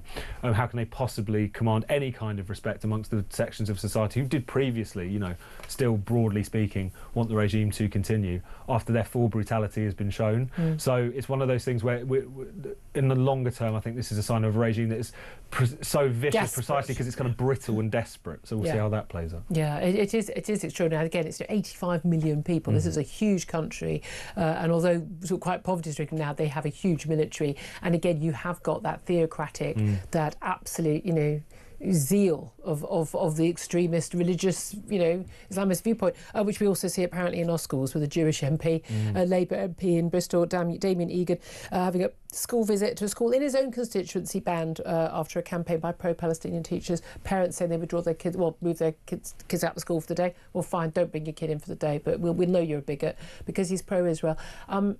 These things keep happening. We had the protests outside the Israeli Israeli restaurant, in Notting Hill in London a couple of days ago. We just got non-stop attacks on Jewish businesses, on individual Jewish people. We've got protests in the streets. There's no sign of it going away anywhere. What is being done? Because a little bit of, we should do something about this, and isn't this terrible from the government? It doesn't seem to me to be enough. We need the people who make these threats to be. I'm sorry. I mean, a lot of these people. I'm wondering. Got dual nationality? I want you out of the country. Sorry, I've got none. A lot of these people who are British. I'm sorry. If you're British and you're making threats like that, you really should be arrested. If you're saying you won't keep the peace, if you're threatening physical violence and physical damage to the school or to a human being because someone has views that you don't like and they're going to come and visit school, you need to have your collar felt by the police. And yet, as we've seen with the Maccabi Tel Aviv case in Birmingham, the police are actually not just turning a blind eye, they are helping the Islamist extremists. We have a serious problem in our schools, we have a serious problems in our government, serious problems in our civil service, in our health service, in our schools. We've got an issue and we need to face up to it, and we need to not just face up to it, we need to get it out. No, I completely agree. And the problem here is that it's not just cowardice, it's not just the police or any other institution who are bending over backwards to indulge anti-Semitism dressed up as anti-Zionism, or, you know, basically Islamic sectarianism posing as something which is just about the children of Gaza. The problem is that these people have been sort of welcomed in. I don't just mean into the country, I mean in terms of our institutions. The Maccabi Tel Aviv scandal, it was eye-opening because of the fact that it wasn't just that you had the police chiefs there who were afraid of what Muslim youths might do on the night of that football match. It's because they were being advised by these supposed community leaders who were saying that under no circumstances should this suspicious Israeli Jewish team and their supporters be allowed anywhere near Aston. Don't want Jews in Birmingham. We've now got Islamic sectarian MPs in that part of the world. This is how deep the rot runs now. The whole multicultural state is the problem. It treats these people as representatives of their quote-unquote community who need to be... Well, the thing is, you know what? People voted for them. Yeah. No, I suppose in terms of... And this is the problem about most cultures. It encourages sectarianism. And now we're seeing it bear its poison fruit and everyone's acting surprised by it. There's also an element to this, though, which is just purely a case of, are we really going to have a situation where public order in this country is dictated by certain groups who are willing to kick off and the police being scared to clamp down on them for fear of being called racist or Islamophobic? So basically, whoever's the most threatening wins. Is that how it wins. works now? Yeah, I mean, yes. Yes, that is how it works now. Yes. And yet how telling that the police or all of our institutions are terrified of being called is racist or Islamophobic, but the anti-Semitism allegations seem to bounce off of them. It's just it, sure. I'd love to hear your thoughts on all the stories we're talking about and anything else. Get in touch, 0344 499 1000. I'd love to hear your thoughts on everything. Right now, though, it's time to find out how you could be in with a chance of winning a trip of a lifetime to San Francisco. Talk is giving away flights, a 3-night stay at a 4-star Intercontinental Hotel, £2,500 spending money and, rather crucially, tickets to the Super Bowl. To top it all off, listen to find out how you can enter. For your chance to win, text TALK to 83338. Texts cost £2.50 plus your standard network rate. Or call 0343 418 7260. Lines close 22nd January 2026, 4 p.m. That's when you'll need to answer your phone if it rings. 18 plus, UK residents only. This is a network promotion. Full T's and C's at TalkSport.com. So for your chance to win, text TALK to 83338 now. You do not want to miss out on that trip of a lifetime. Very good luck to you. 11:24 is the time to take a break. Then we'll get to your calls. 0344 499 1000. This is Talk.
across the UK, on DAB+, on YouTube, on your mobile, and on your side.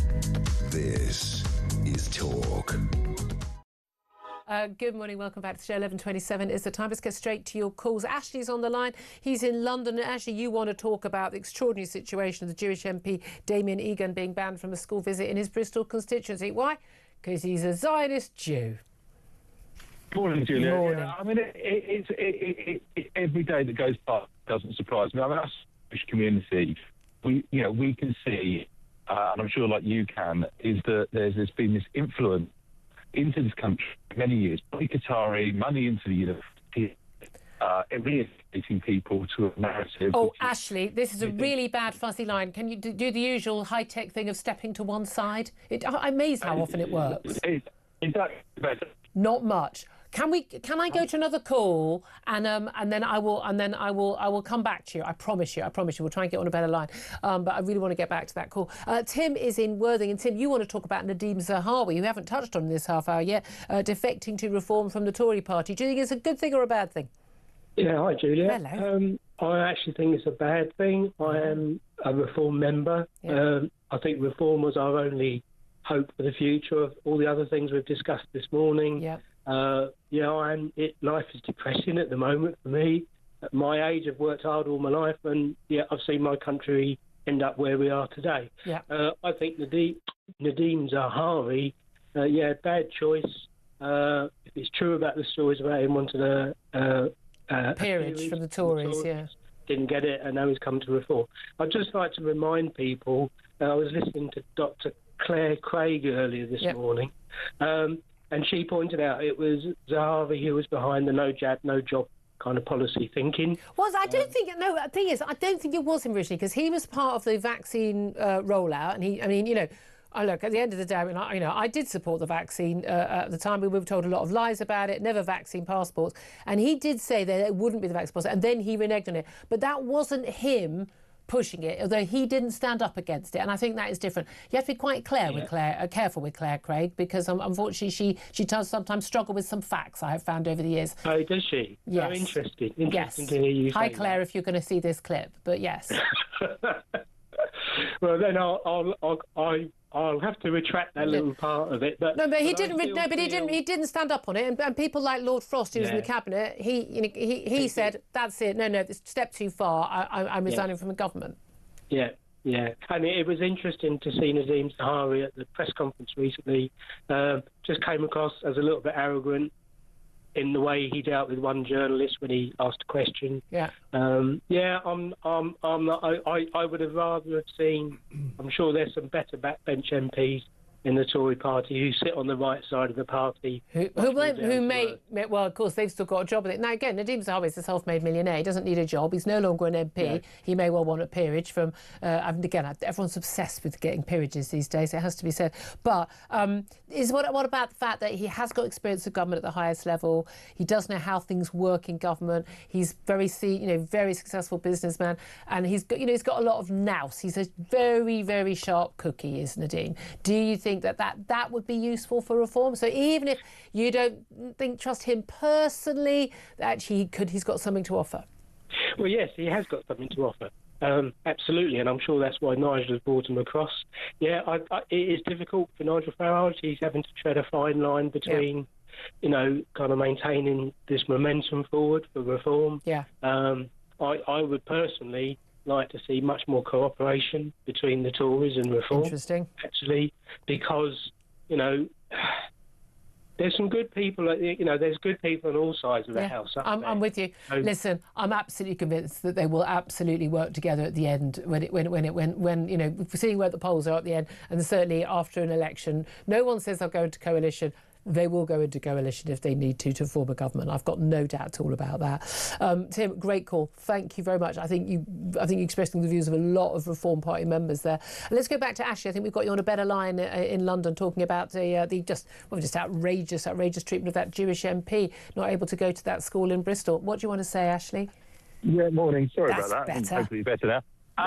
What I was going to say is that there's been an influence over the last 10, 20 years of Qatari money into our education system, which has you know, we as Jews, right, you know, we can't do or say anything now. We are alienated. You know, I mean, this chap that couldn't go into the school, this MP, he has an opinion. Yeah. And I'm lost as to where you can't have differences of opinions. Yeah. And that people should be taught that there are differences of opinions in different scenarios, and actually there's always two sides to stories, which means you educate people, and then people can make their own decisions, right? You know, what these, I mean, we talk about people coming into this country, and when I get very angry, if I can kind of understand people coming into this country having their own agenda.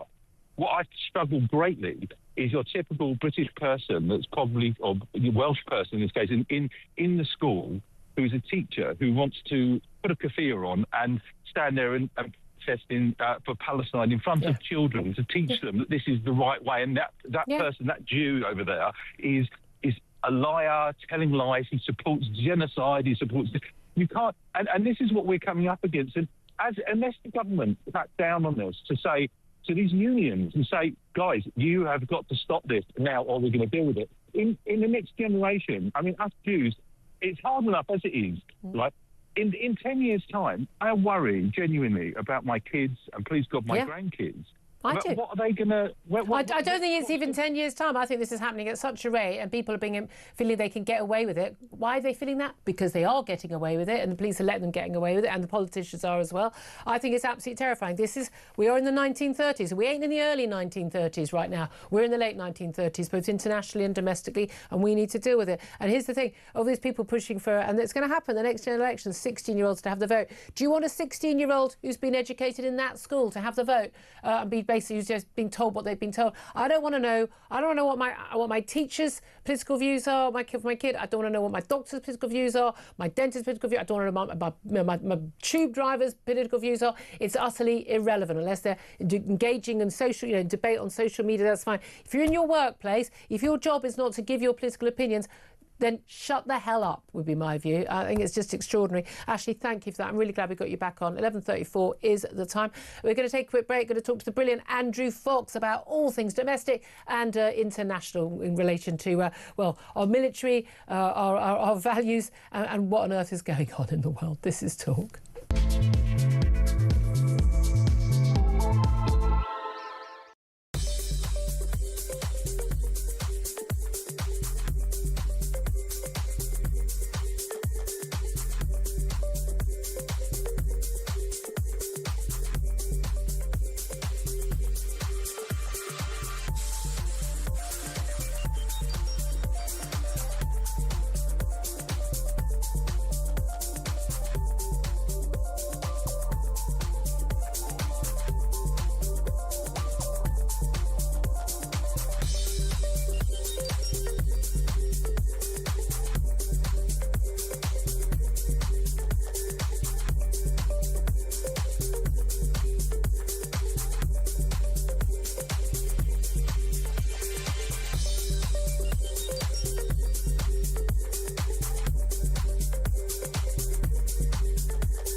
Across the UK, on DAB+,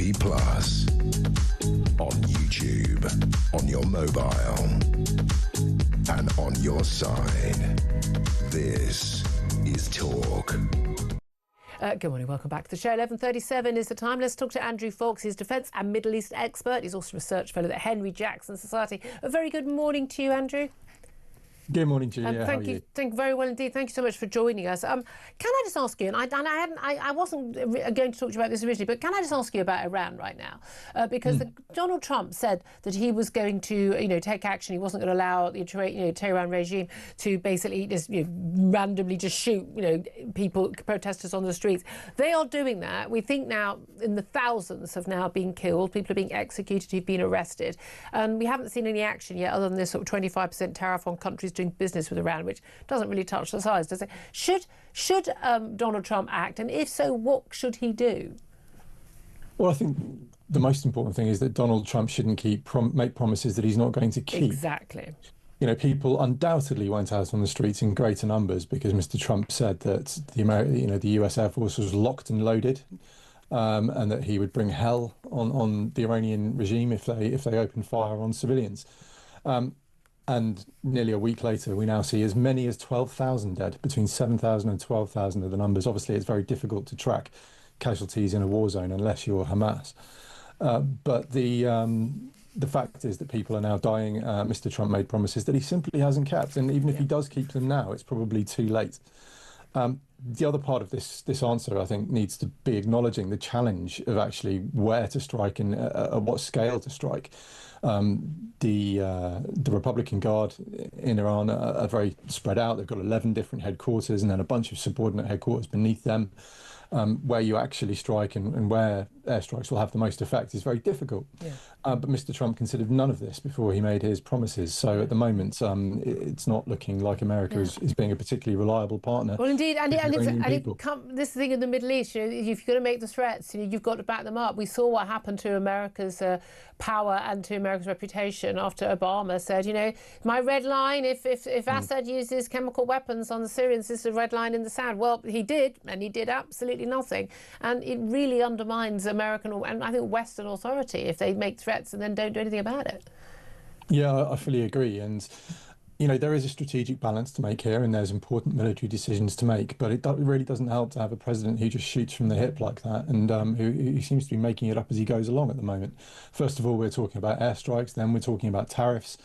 We understand that J.D. Vance, the vice president, is asking about, renegotiating nuclear deals and such like.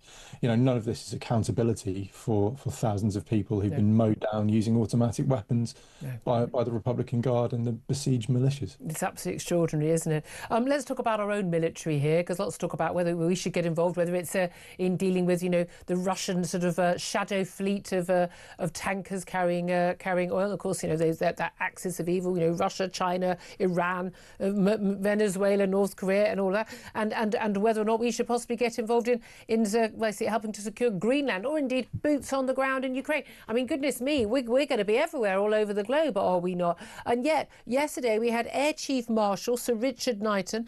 He is the Chief of the Defence Staff. He's the head of the armed forces in this country. He was giving evidence to the Home Affairs, the Defence Policies, the Defence Select Committee, and he basically said Britain doesn't have enough money for our defence plans. We don't really, it would appear, actually have any proper strategic defence plans anyway, and basically we've got a 28 billion shortfall. Slight problem there, no? Yeah, it's not looking great. And, let's talk about numbers. The British Army, for example, is 69,000 people on paper. For context, the Israeli army mobilised 360,000 troops to go into Gaza, which is obviously a tiny area compared to what we're talking about in Eastern Europe. If we break that 69,000 down, even if we include the reserves, the army reserves, we have 23,000 combat soldiers in the British Army. A tiny amount.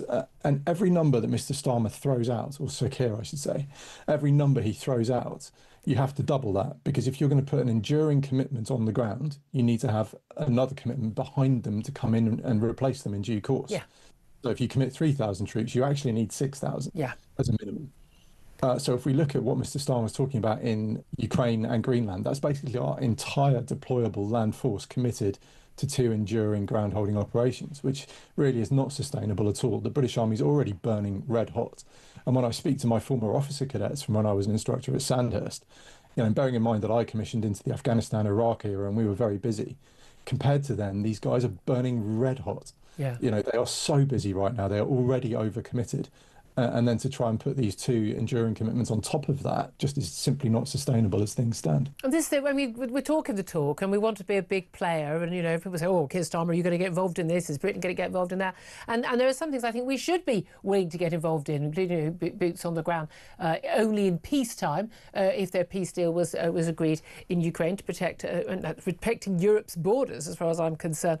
But the reality is, you know, we talk the talk, but we can't walk the walk. I mean, there's lots of evidence that we couldn't really protect ourselves in the event of invasion, let alone any other country. Yeah, it's challenging, and you know, there's the old Roosevelt saying that you should walk softly and carry a big stick. You know, we're walking loudly and carrying a twig. It's not. Yeah. It's simply, you know, compared to what the government is saying they want to try and achieve, and where we are now, there is a gulf between the two. And what we need is massive defence investment, and not in the 2030s sometime. Well, this is we need it now. I mean, that's something Nigel Farage has said that they would do, that they would want to beef up the defence expenditure. He wrote a piece in the Sunday papers talking about how, you know, we are pygmies on the world stage right now. And actually, there's 3%. Again, I don't think 3% touches the side of the need right now anyway, but we're at 2.3% at the moment. But 3% by sometime, some mythical mid-30s period.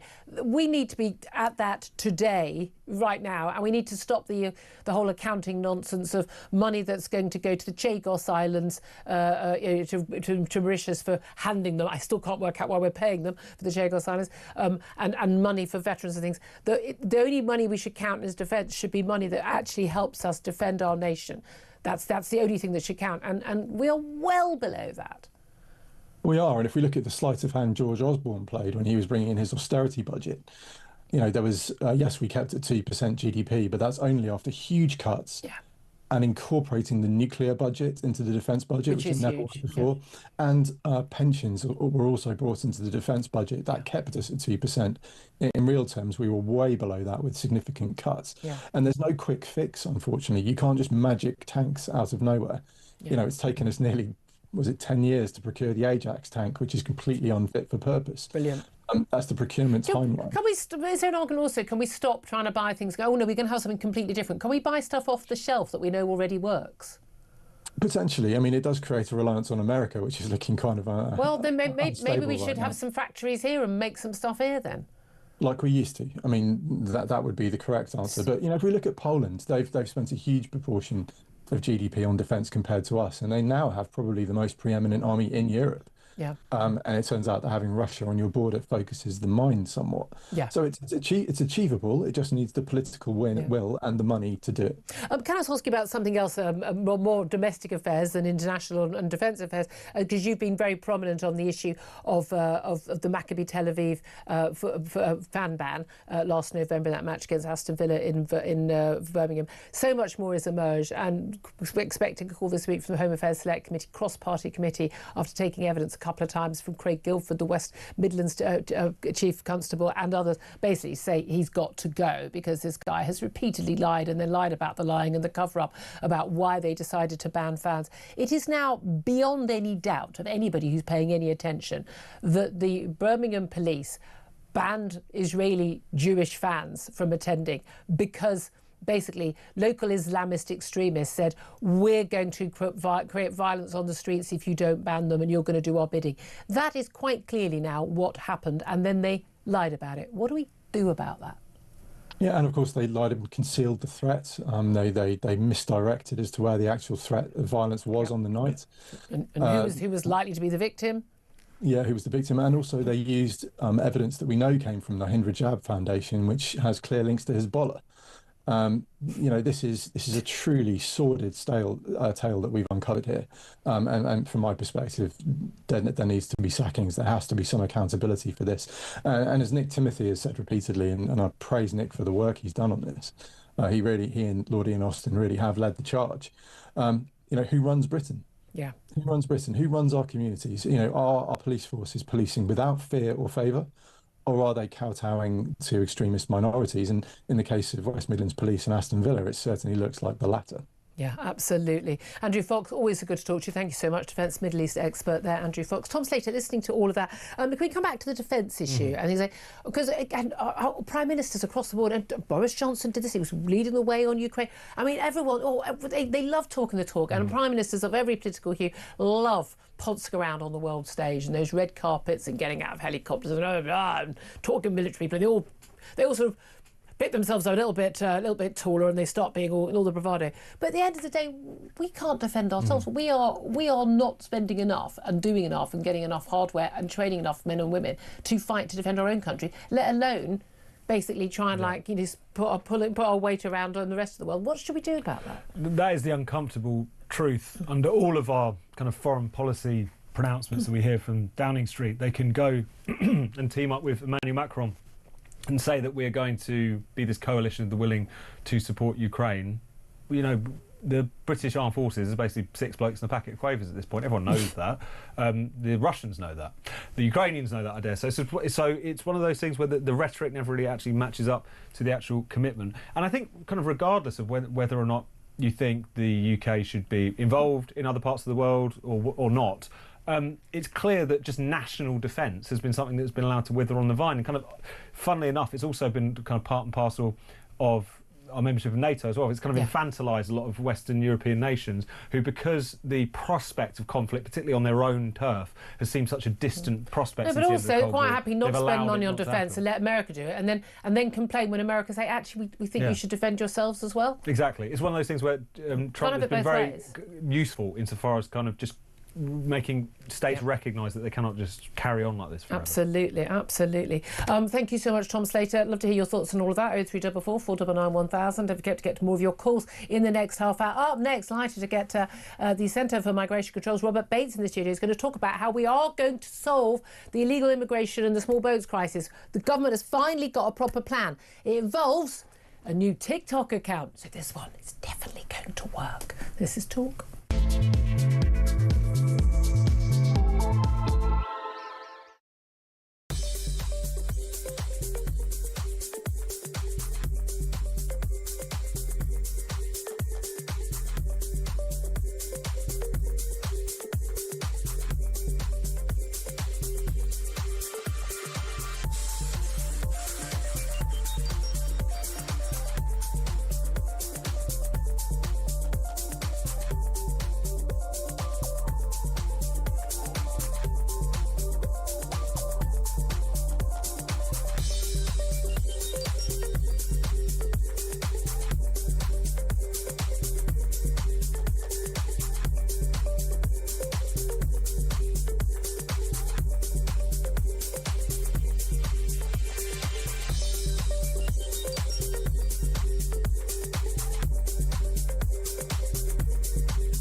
Across the UK, on DAB+, on YouTube, on your mobile, and on your side.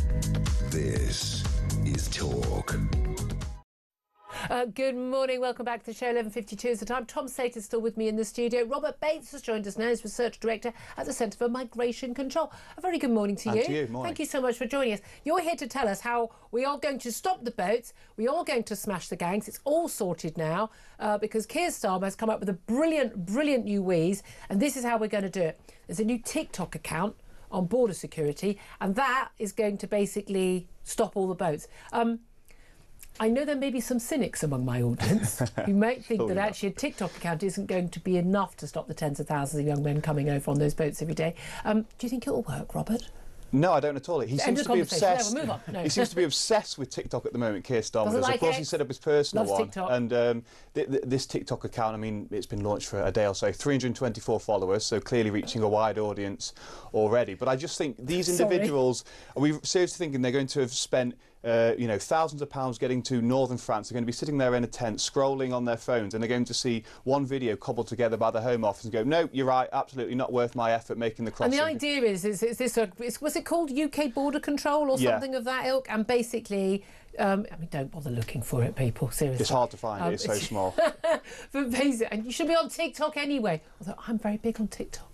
I can well imagine. Apparently. Don't approve of it, though. It's owned by the Chinese. No one should be on it. Anyway, but basically, they're showing a load of circumstances where, oh, you naughty illegal migrants, you're being nabbed by the authorities. Yeah. But given that we know, people are being nabbed by the authorities, but then they're being put up in a hotel or a hostel and they're given a load of money and they're basically allowed to stay here, and a handful might get deported on a BA flight over to Paris, and then they could just come back again. I mean, I'm not entirely sure why they think that would actually put people off. No, and that's exactly it. For every one clip they maybe do see from the Home Office, they'll be seeing 20, 30 from their friends, from people they know that are already in Britain, of them having the time of their lives, having parties, playing beer pong in hotels at our expense, all that kind of stuff, fireworks off. So what the Home Office is really trying to compete against is these well-established communication networks that already do exist, not just on TikTok, of course, but on Signal, WhatsApp, and so forth. No, but what they're trying to compete with is the facts. And the fact is that if you can get here... Yeah, well, exactly. No, if you can get in a boat, because you'll then be rescued by the RNLI or the Navy, you're going to be able to stay. Because statistically, massively, that is the case. Well, and of course, people will be aware of this. Every conversation we do have in the UK about, the failure of the one-in, one-out deal, the failure of Keir Starmer to get returns hubs in the Balkans, all of this stuff does filter through to those individuals, and they're looking at the UK. And we are now pretty much an outlier in Europe in just terms of how soft we are with this problem. When you look at sort of what those countries on the eastern front of Europe are doing with the really, really hard measures, barbed wire fences, guards, and you compare that with us. Wait, border security? Well, why didn't we think of that? We've given up on the concept. We have seemingly given up on the concept. They're underfunded, under-resourced. Like a load of water and some cliffs even.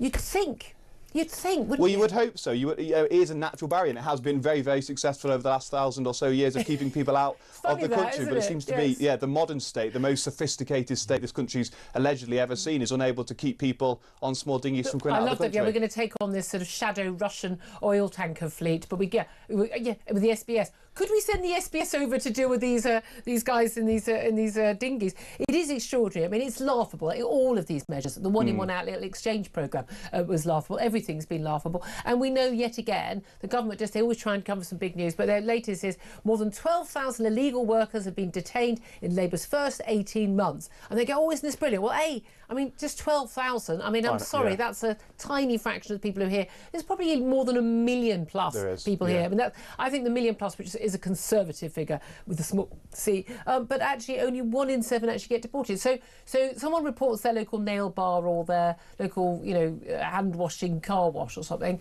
and then they go in, maybe the police, and then nothing happens? What happens? So I think basically we've got two things here. First of all, actually, they've taken a lot of the low-hanging fruit with the arrest. They've gone after intelligence that was probably already known to the Home Office or Immigration Enforcement for quite a while. And you look at some of the people that they have been arresting, they are sort of, quite easy pickings, really, for lack of a better Well, they're word. not. They're hiding in plain sight on high streets, for goodness sake. Well, exactly. And everyone can see it. Everyone knows it's going on. And, the fact that they've only managed 12,000, which, as you say, is a fraction of the numbers that are here illegally. But then, more concerningly, is the fact that they have been able to actually actually deport so few. And you look over the last few years, and in their own figures that they published today, they show that actually the percentage of people who are arrested that then actually end up deported being 12% under Labour. It was 25% in 2019. So that number has fallen off a cliff under this government. And why?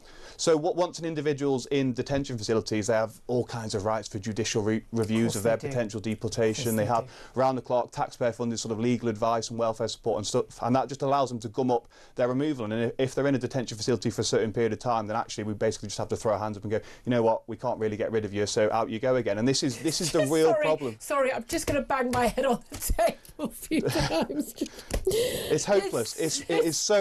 Honestly, it makes you want to weep. Even though I know this stuff, having someone to spell it all out loud every time. Yeah, still well, I wish I didn't have to, because honestly, painful. yeah, it would make your eyes bleed if you really knew how incompetent the detention facilities are. We've only got, for instance, 2,000 beds for deportation centres, and you kind of think, well, actually, if we're going to be doing a serious conversation about removing individuals, well, that would be fine if they were in there for 2 days before their flight. I mean, it's almost like we can't get a flight out. We can't go. But a lot of these countries, they won't accept them. But we are starting to do sort of like, oh, we're not going to let you have any visas if you don't take some of your wrong'uns on tiny back. countries, of course, a very fraction of the country. I mean, the number of visas we award to sort of Democratic Republic of Congo, Angola and Namibia is a fraction, and they're not the large problems when it comes to illegal migration either. When we start sort of having frank and tough conversations with those that we do know are driving up illegal migration. France France as well. Over. Yeah. I'm well for no visas for the French people, to be honest. There's a government policy we can all get behind. No, I've got family members who are French.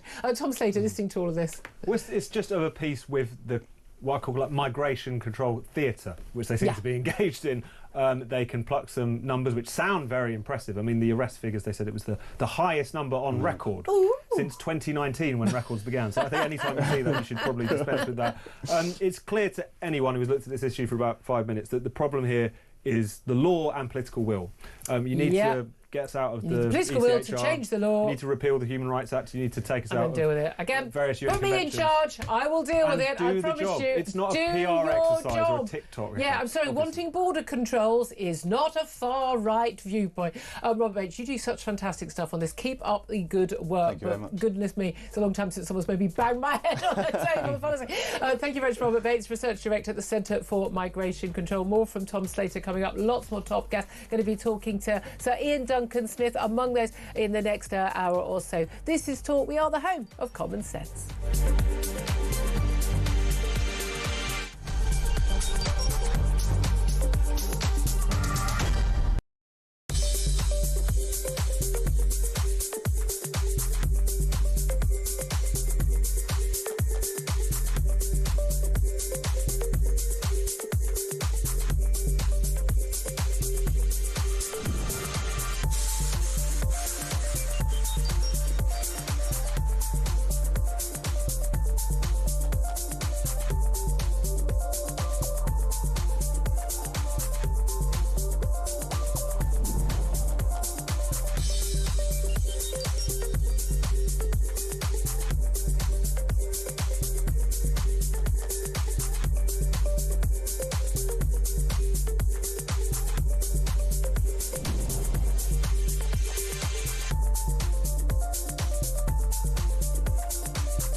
across the UK.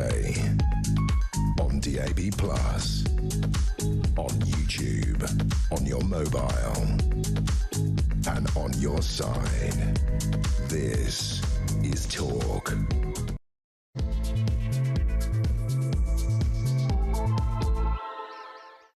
A very, very good afternoon. Welcome back to the show. It's 2 minutes past at midday. This is Talk, the home of common sense. Lots of common sense from our last guest. I hope he'll come back on again very soon. Lots of common sense from my guest who joins me every Tuesday, I should say, editor of Spiked Online, Tom Slater.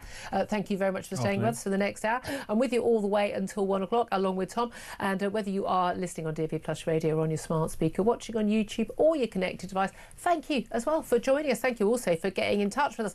Lots of calls coming in and lots of the big topics. A lot of it. A lot of stories around home and abroad. Do give us a call on 0344 499 1000 to have your say on anything. Text the word talk in your message to 87222. Also, you can get in touch with us on X at talkTV. Calls are charged at the national rate. Text costs £1, standard network rate message. I'm particularly asking you to get in touch about Nadeem Zahawi and his defected to reform. He's a former Tory Chancellor, former Tory Party Chairman, knows how government is run, big business mind, self-made millionaire.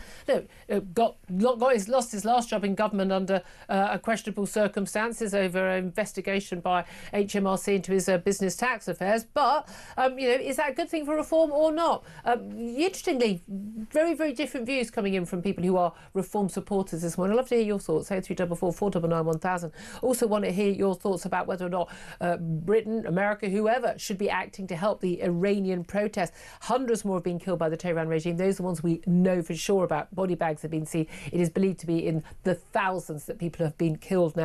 Also, that Jewish MP who was banned from visiting a school after a campaign of intimidation by pro-Palestine teachers. We're also going to be talking more about the US attacking Keir Starmer, this time over his refusal to ban cousin marriage, which absolutely, without doubt, should be banned tomorrow. Also, we're going to be talking about the BBC.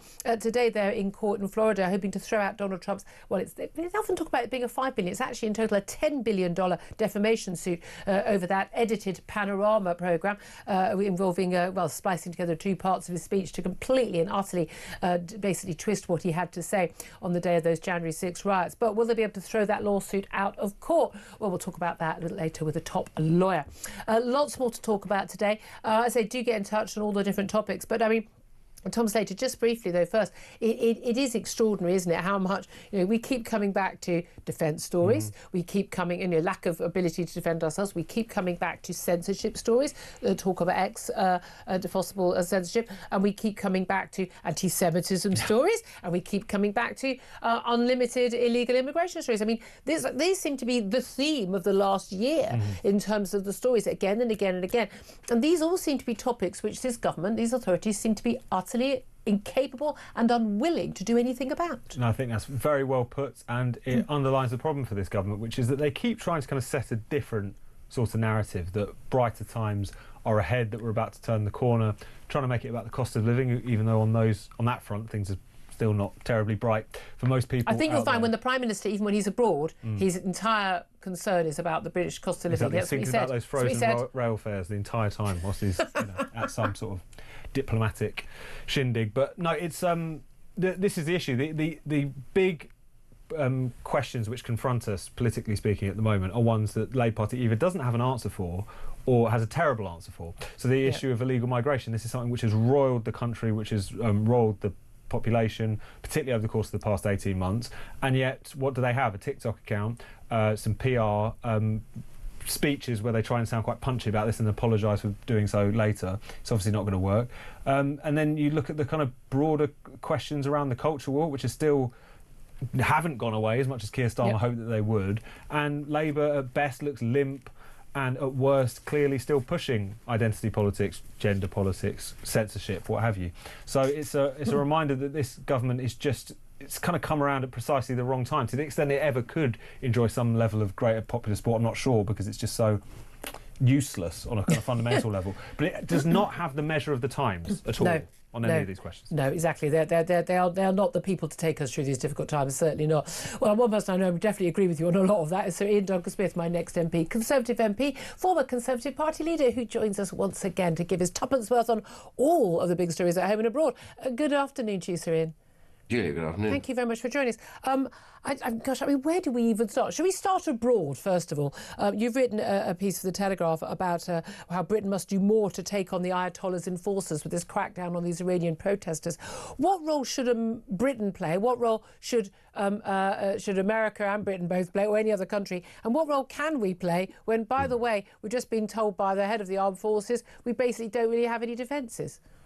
Well, there is one thing that we can do straight away, which would protect us at home, as well as protect people abroad, and that is to get the IRGC, the Iranian Revolutionary Guard Corps, and prescribe it. Why? What difference would that make? Makes a huge difference. Prescribing an organisation like that, which is active here, by the way, in the UK, would mean that it would be illegal to be involved or to be a member of that and their prosecutable offence. Secondly, you can seize their assets almost immediately, and that means you can go after them anywhere else that you find them in the world. Now, America has already prescribed them. Believe it or not, Sweden prescribed them, and Australia is in the process of prescribing them. And it makes sense. It gives you much greater power, and it gives you protection. Lots of Iranian dissidents who are here in the UK are pursued by them, they're spied on by them, they're threatened by them regularly, and we've done absolutely nothing at all about it. Oh, well, we've introduced sanctions against individuals, or we've banned certain people. That's not the same thing. Yeah. Without the IRGC, the Iranian Ayatollahs cannot rule Iran. They're the ones doing all the killings, by the way, right now. They go in hard, they shoot, they kill, they torture. They've done it all the time. And what we get from the Foreign Office, the usual guff nonsense.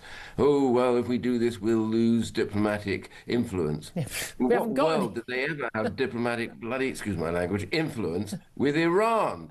Iran thinks we're the mini-Satan if it thinks America is the Satan. And if they want to have a go-between, which is what the Foreign Office kept telling me when I kept saying to them, do it, they said, oh, well, we can be the go-between for the USA. If Iran needs a go-between, which they don't, but if they did, they'd go to Qatar. They wouldn't come to us. The reality for us is that right now we should do what we can, and that is to immediately proscribe, which means make illegal in law, and to the IRGC. IRGC. That's a starting point. I've asked you a lot when we've talked about international affairs, whether it's Ukraine or elsewhere, Israel. Actually, a lot of people go, look, and I'll get messages all the time. Oh, A, you're a warmonger. B, you and me, whoever we're talking to. B, what's it got to do with us? These are things that are happening on the other side of the world. It's not a problem. But Iran is very much our problem in terms of not just the terror threat and the ability it has to sort of just stir trouble in the Middle East, but the terror threat in the UK on our streets to British people. It's a real threat today. Very much so. That's why prescribing them will defend people in the UK. So we are doing what we should, priority, defend your borders. It's bonkers to me that the IRGC, who, by the way, stir up Islamic extremism and support many anti-British organisations. And we've actually had videos of their generals talking directly to organisations meeting who want to carry out vile acts in the UK. All of that has been going on. So by banning a few people doesn't do anything. You've got to get to the root of the organisation. That's about the strongest thing that we can do, and it's the one thing, actually, that will hurt them. And if other countries do the same, then it suddenly becomes really difficult for Iran to operate, and for that matter, to get arms. I mean, just on other international affairs, to stick with that briefly, you've been talking about this for a long time, spoken to you many times about the Chinese super embassy, one of the biggest embassies I think China would have in the world, that's being planned right next to the Tower of London, just across the river from our studio. And we've got we've seen images of the plans before, with this secret basement before. More detailed plans revealed in the Telegraph today, but crucially also we've known about this concern that this embassy will be right by some very, very important communication cables for the city. Now we know just how close, like about a metre away. We're told that Keir Starmer is going to give the go-ahead. Local Tower Hamlets Council went, no, we're not giving the go-ahead to this embassy. That's been overruled basically by the government. They've been looking at it. It looks like they will be going ahead with approving it. I mean, how big is the risk to us, to our security, that we would have a Chinese super embassy in such a significant part of London? Well, first of all, it's a threat, and it's an increased threat, but the threat is there. China has absolutely no regard for democracy, freedom, the human rights, all the other stuff that we take for granted here in a way, political freedom. I don't take it for granted anymore. Well, but my point is that they don't, and they've already said that they're with their allies, Russia Iran, by the way, yet again pops up, and North Korea. They've called for a new world order, and that new world order means sweeping away the West in terms of its beliefs and politics, and reinstating essentially what they think is the normal form of government, which is dictatorship from the top down. People do as they're told. And so all of that is part of it. The other big problem that they face to us is they're dumping all their overproduced product from an economy which at the moment isn't that great domestically. They're dumping that product on European and American markets if they can, hence the row over tariffs with China. But the reality for us is if we do a deal with China, and part of it is with this embassy, and then do some ghastly sort of trade arrangement, all they'll do is dump their mass-produced and slave-produced, often slave labor, very rife in China. All their products like solar arrays, batteries, electric cars, all produced artificially cheaply, subsidized and dumped on the UK market. And we won't have a car industry after they're finished with us. This government is ridiculous, really, over China. I'd have to, I fell out with my own government over this before, even last time round, but this lot have got even worse. They're on bended knee, Project Kowtow to China to get this ridiculous trade arrangement, because they're so, I heard you earlier on, they're so pathetically desperate over growth. And they're then reaching now to China for growth. They won't get growth. They'll just get dominated. China's not about win-win. China's about one side winning. They sell much more to us than we ever sell to them. And it's not going to be about growth. It's going to be about getting rid of their debt, which they've got. So the reality of this is no longer Project Kowtow. It's Project Slither. They seem to be slithering over to China in the hope that China will rescue this disastrous mess they're in over here on the economy. I dread to think what they're going to come back with after this. And the embassy, I have to tell you, is an absolute unmitigated disaster. First of all, when America wanted to build a big embassy, they went south of the river where there was literally no major issues about where they put their embassy. To find this sitting right opposite the Tower of London, one of the biggest tourist spots, massively increased with 200 extra spies going to be housed in there. They redacted all of the usage of that embassy, wouldn't show it officially to the government. It's now finally got the light of our attention, but that was part of the planning process, and they promised them something which they should never have done, because that's out with planning permission. And so all of this is going to be judicially reviewed. Of that, I'm absolutely certain. I certainly hope so. But I wouldn't put it past them to allow anything as mad as this. Let's talk about censorship as well, because the government has been talking about censoring, or basically shutting down X, Elon Musk's X, formerly known as Twitter, over the concern about these AI images, these deepfake images of women where they put out photographs, they then put in a bikini or in sexual positions. It's happened to children as well. It happened to me over the Christmas period. I don't know why someone would want to be in a bikini. Weirdly, they changed my face and my hands as well. It's a rather bizarre thing, but it is a very disconcerting thing to happen to you. It didn't upset me. I can absolutely understand why it would upset most women that it would happen to, and certainly to children. But should the government be threatening to basically remove a social media company, perhaps the biggest source of political news online from Britain, because they don't like some AI images? Well, I think, as I understand it, under the law, they can be proceeded against for the specific issue you're talking about, which is using AI to reshape or change or, unclothe individuals. I think, as I understand it, that is an offence. They said they're going to make it illegal. Apparently, it's not illegal to make them; it's illegal to share them. That's exactly the point. So it's already an offence.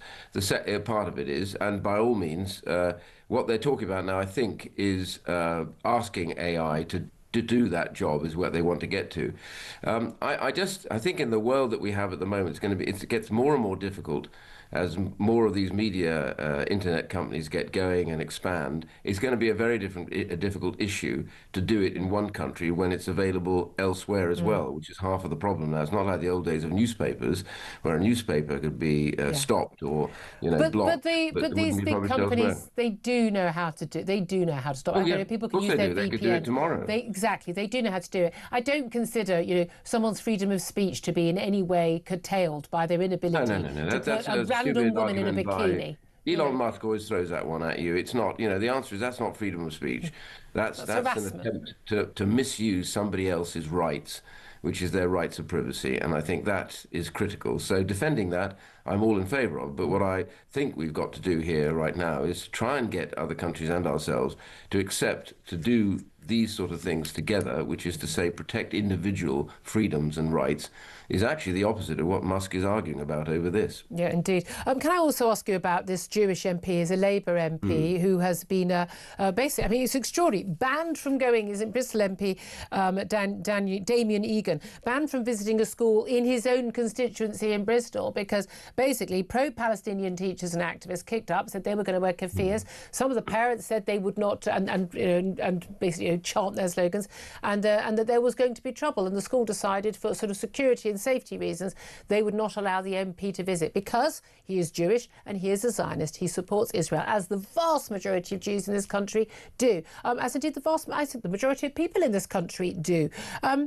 What do you make of this? Because I don't think this is an issue with just one school. I do think we have a major issue, as we've seen the Maccabi Tel Aviv issue, where we have exactly. I was going to say that. Well, you know, we just have a whole class of public servants in this country, public sector workers, but in particular it's NHS, schools, police, whoever, where these anti-Israel, anti-Jewish, pro-Palestinian views are now just totally taking hold, and it's a problem, isn't it?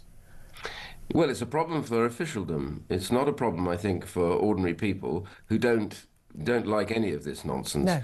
The truth is that that MP cannot and should not be blocked from anywhere in their constituency. It is their right. In fact, in the old days, people used to get dragged to the bar of the House and could be locked up for blocking somebody from doing what their duty as an MP is, which is to be in their constituency, to deal with their constituents, and not have any let or hindrance to what they do. So first and foremost, this is absolutely appalling. It gets to the heart of what we believe to be our concept of democracy.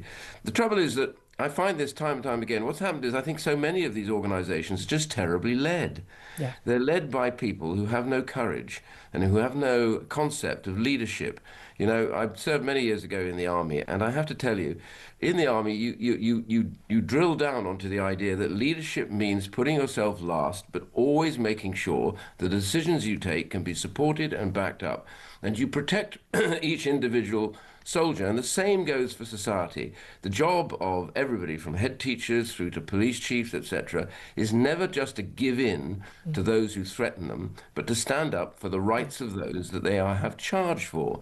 And I think this is where we've gone so badly wrong. So many of these people seem to have lost the plot and then run away. Maccabi was a classic example. Yeah. We have what it is now, police making up evidence that was completely untrue. I remember going to this and I was saying, but they've been to Ankara in Turkey and there were no problems at all there at the football matches. Why are we thinking that it's going to be worse here? But this is the issue. We've got police who we now know are, I mean, the Chief Constable of Westminster Police is a proven liar. Full stop. How on earth can he run a police force? How on earth can anyone's conviction be trusted? If he leads a culture where it's okay to lie, to cover your back, what else are those police officers lying about in case are they fitting people up? Are they making up evidence? I mean, you know, we've seen numerous cases where lies have been told. And then you've got the schools. 16-year-olds are going to have the vote at the next general election in England and Wales.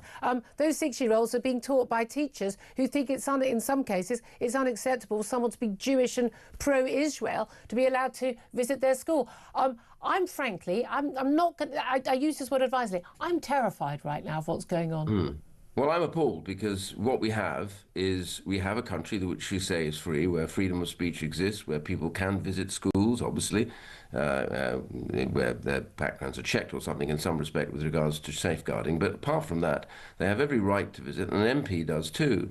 And freedom of speech means you may not like what somebody says, you may not in fact agree with any of it, but they have the right to say it, providing they're not essentially defaming you or causing a criminal offence. And all of this gets forgotten. And so what we get is a lot of virtue signalling from people who run organisations in the UK, the bureaucracy, etc., too often pandering to a tiny minority who only have to shout on the internet, and everybody runs away and says, oh, I must shut that down, I must stop so-and-so because there are people that don't like it. Yep. The answer is their job is to defend the concept of our democracy and our rights and freedoms. It is not to therefore ban people because they think it's going to cause a problem. Absolutely. It's our rights and freedoms which matter. You know, generations fought for them, and I think, therefore, we need to re-educate many of these guys and women. I think we need to sack a lot of people, but there we are. Just finally, I must ask you, one of your former Conservative colleagues, yet another one, Nadeem Zahawi, former Chancellor, former Chairman of the party, former Cabinet Office Minister, he has defected to Reform. A lot of people saying it's a big coup, very senior former Tory who's going over to Reform. Others are saying, well, he just wanted Tory peerage. They said no, and he's heading off to Reform with his tail between his legs. Do you think that he is a big loss to the Conservative Party? Is he a big gain for the Reform Party? And are you ever likely to follow suit? I'll answer the last question first. No. I think a lot of people in Reform would welcome you. Yeah, well, there's a long welcome for them because I'm not going. But I'm very happy with the leader that we've got at the moment, and she's making very good progress. In fact, I saw on the polls the other day, when they do who do you trust most as leaders of the main party, she comes out top. For every group, they comes out top, which is interesting, actually. But the main point I'd make is, look, I've known Nadeem for ages. He was a friend. I didn't talk to him about this beforehand. I haven't seen him for a little while now. But like many of those who lost their seats, in fact, he didn't lose his seat. He actually resigned and left. So I'm not quite sure what he thinks he's going to be doing in Reform, because apparently he didn't want to be an MP any longer and backed off. Maybe that peerage is coming. Well, that peerage, maybe, I don't know. But all I can say, if it's really all about a peerage, it's not worth it, frankly.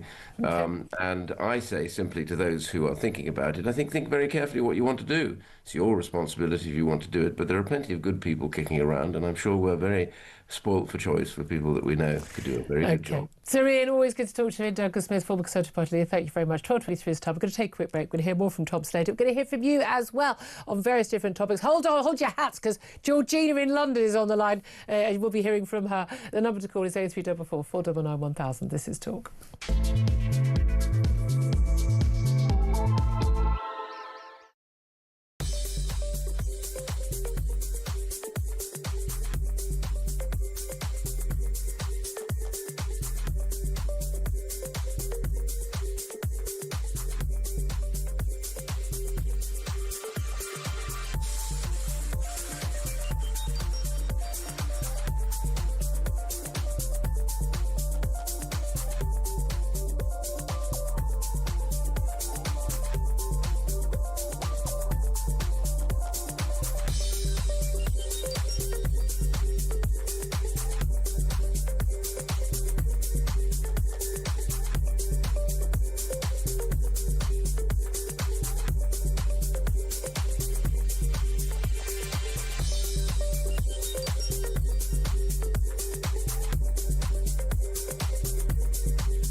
Across the UK, on DAB+,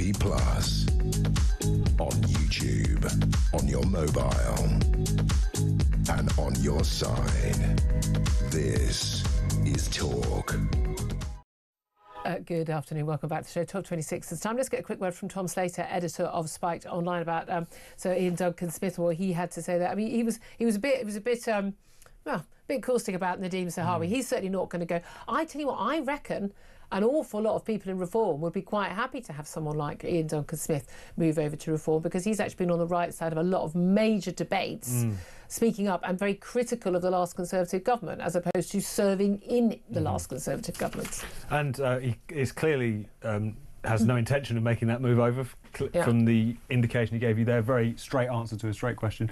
I suppose the other thing for Reform at the moment, and it's reflected in the Nadeem Zahawi thing and the reaction, is, you know, if you had a former Conservative Party leader make the change, trying to rebuff this claim that you are just the Tory Party repackaged would be very, very difficult. Interesting thing though, because in the polls, these polls were taken before Nadeem Zahawi's defection, but YouGov's latest, which is incidentally Nadeem Zahawi's, the firm that he set up many moons ago, shows that Reform are kind of tailing off, but partly because immigration as an issue is less salient than it was not too long ago. But also, you see, I mean, people, it's not gone away at all. There's this nonsense about the net migration. All these things are That's relative, because though. 250,000 young Brits who would have been, you know, great contributors to our economy have left the country. All these things are relative as well. It could just be because of the fact that cost of living is biting people more than the alternative, what have you. It's January. People are worried. But it would be interesting to see how Reform weathers this current period, because it seems like partly because immigration is just less on people's minds than it was a few months ago, but also because of the fact that from a low base,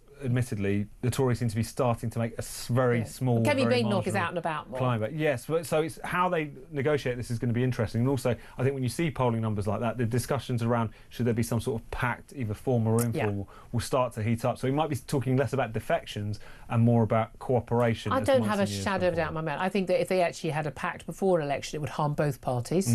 But I think that would put people off at both sides. But I think a pact afterwards, a coalition afterwards, 100% they'd do that. And there'll definitely be sort of standing candidates down there. Don't spend your time campaigning against Ian Duncan-Smith if you're in Reform. Why would you do that? You'd be campaigning against some sort of, you know, Rory Stewart-esque, you know, almost a Lib Dem type Tory, wouldn't you? I mean, it's obvious to me that that is what's happened. And we saw what Nigel Farage did, you know, in 2019. Boris Johnson's victory was only so great because of Nigel Farage standing down 250 candidates. No, precisely. And I suppose it's still a long way to go till the next general election, although I know that Farage has said he expects it to come in 2027, but I don't think there's any reason to think that the Labour MPs who are going to lose their seats are going to go bring it on sooner. No, exactly. It's the definition of turkeys waiting for Christmas. They needed to play for time as much as is humanly possible, to be frank. But they want to. I think what would be interesting is, like, can they bounce back or / maintain? Because it's just one poll, the lead that they have had. Because as soon as you're, you know, if you can hold on to kind of high, you know, low 30s nowadays, given how fragmented our politics is, that could give you a majority. I think it's all to play for. By the same token, you tick down just a few points, and it could be a very different picture. And there's a difference between sort of 50 seats and 300 seats. Absolutely, it's going to be an interesting few years. Stick with us, guys. Right now, let's go to your phone calls. 0344 499 1000 to have your say. And indeed, Ian's on the line in Bedfordshire, wants to talk about Nadeem Zahawi's defection. Ian, what do you make of it? A good thing or a bad thing? Hi, Julia. Hello. Thanks for taking my call. Well, thanks for calling. I'm an ex-Conservative Party member from last year. Yeah. I gave up my membership of the Conservative Party and joined Reform. Yeah. And I like to tell Reform and Nigel Farage I'm not going to vote for any ex-Tory that he puts in my Hold on a minute. It's OK for you as an ex-Tory voter to go to Reform, but it's not OK for an ex-Tory MP to go to Reform. How do you work that out? Because I wasn't a member of the government that got us in this trouble of where we are now. That's why it's all right for me as a voter to go, but not them. So unless there's evidence that they, you know, stood up and campaigned against some of the crucial things. See, I would say someone like Steve Baker, again. I would say Craig McKinley. I would say Doug Smith. People who were on the right side of history on censorship, on vaccines, on immigration, on net zero. You name it. They were speaking out and being honest, criticising the government. Standing up to them, trying to actually take action to improve, you know, to help us, the people. I mean, would you welcome any of them? Well, probably not. I mean, you found a couple there, fair play to you. But as far as I'm concerned, the rest of them, most, if not 99% of them, are fake Tories and closet Lib Dems. The whole bunch of them. And what do you think is the key difference between a Tory and a Reform MP? What are the key issues? What are the key views that would mean you'd say this person isn't for me? I think Reform, from what I've seen of them, are promising that they're going to do something about immigration. Yeah. Now, if they get in and don't, they'll be in the same position that the Conservative Party are now. But the Conservative Party have been in, not done it, told us they were going to do it, not done it. No, not just not done it, done the opposite. Well, yeah. I mean, we had the Brexit thing, the whole Brexit fiasco. Yeah. Theresa May trying to throw the election, which she won by the skin of her teeth, unfortunately for her, after she put out that stupid manifesto by accident, you know. You know the Tory vote. You know the Tory vote went up in that election. She lost loads of seats, but the Tory vote went up by, I think, 3 percentage points. Yeah, odd that. Yeah. Probably the Blue Rinse Brigade. Little known fact there. Took the manifesto and said no thanks, but and you voted her out, didn't they? You just don't trust them. I wouldn't trust them as far as I could throw them. Not one of them. Very good. No. Ian, really interesting to hear that. Thank you very much indeed. Right, hold on to your hats, folks. Georgina's on the line in London. Good afternoon to you, Georgina. Good afternoon, Julia. Good afternoon, Tom. Oh, you got a big smile from him there. Oh, bless him. I'm ringing up about the cancellation of X. This is not, this is, the cancellation of X is all about censorship, Julia, and nothing else. No government officials like to be criticised, and a socialist government certainly does not want criticism, even if the criticism is more than justified, which it most certainly is. X is the only free speech platform that cannot be censored. And there are millions of British voices that want to air their displeasure about the gross mismanagement of our country and its people. Apart from talk, it's their only emotional outlet or political outlet, and the socialists don't like it. This has nothing to do with the safety of our children. If that were the case, we would not still have rape gangs in operation, and this government would not be allowing gender experimentation on our children. This is purely another insidious act of this socialist government to take away our voice and our freedom of information. It's disgraceful, Julia, when our women and girls are at risk every day because of illegal migration, and the government think this acceptable. But if we have a voice and we want to voice our opinion, that we're looked upon as a threat to this government, we're branded racist, far-right, bigot or Nazi. Remember that the truth is the enemy to the socialist government, and they will try to bury it as quickly as they can, even if it means hiding behind the skirts of our women and girls and using our women and children as the excuse for their nefarious intentions. Absolutely. Every single word, as always, Georgina. Thank you. For the love of God, stand for office, please. I say it every time. Please, Georgina, stand for office. 12:34 is the time. We're going to take a quick break. Then we're going to be talking about, is it true that London is now safer when it comes to the issue of crime, as the Metropolitan Police Chief and indeed the London Mayor Sadiq Khan have been claiming? And why, oh why, will the Prime Minister not ban cousin marriage? We know it causes horrific birth defects. We know how damaging it is. It's banned in many other countries. It's pretty much predominantly only carried out by certain communities in this country. Why on earth is it not happening? We're going to be talking about that up next. First up, though, it's time now to tell you how you could be with a chance of winning a trip of a lifetime to San Francisco. Talk is giving away not just the flights, a 3-night stay at a 4-star Intercontinental Hotel and £2,500 spending money, plus tickets to the Super Bowl to top it all off. Listen to how you can enter. For your chance to win, text TALK to 83338. Text costs £2.50 plus your standard network rate. Or call 0343 418 7260. Lines close 22nd January 2026, 4 p.m. That's when you'll need to answer your phone if it rings. 18 plus, UK residents only. This is a network promotion. Full T's and C's at TalkSport.com. So for your chance to win, text TALK to 83338 now. Very, very good luck. You do not want to miss out on the trip of a lifetime. We'll take a quick break. Up next, lots more guests. This is Talk.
across the UK, on DAB+,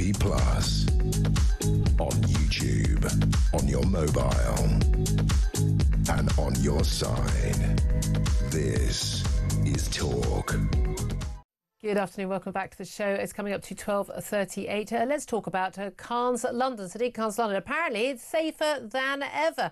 Or is it? We'll talk about this right now with Guy Dampier. He's Senior Researcher on Nationhood at the Prosperity Institute and joins us. A very good afternoon to you, Guy.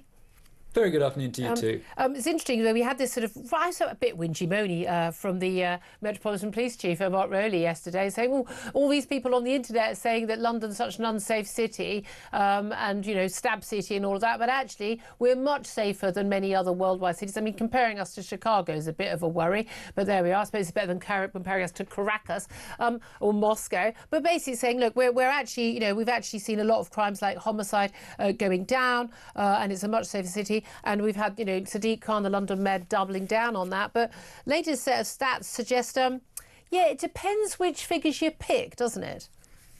It very much does. So it's certainly true that big, very notable crimes like homicides are down, but equally those are down across the entirety of the United Kingdom. And to some degree that represents improvements in technology, better policing and an older population.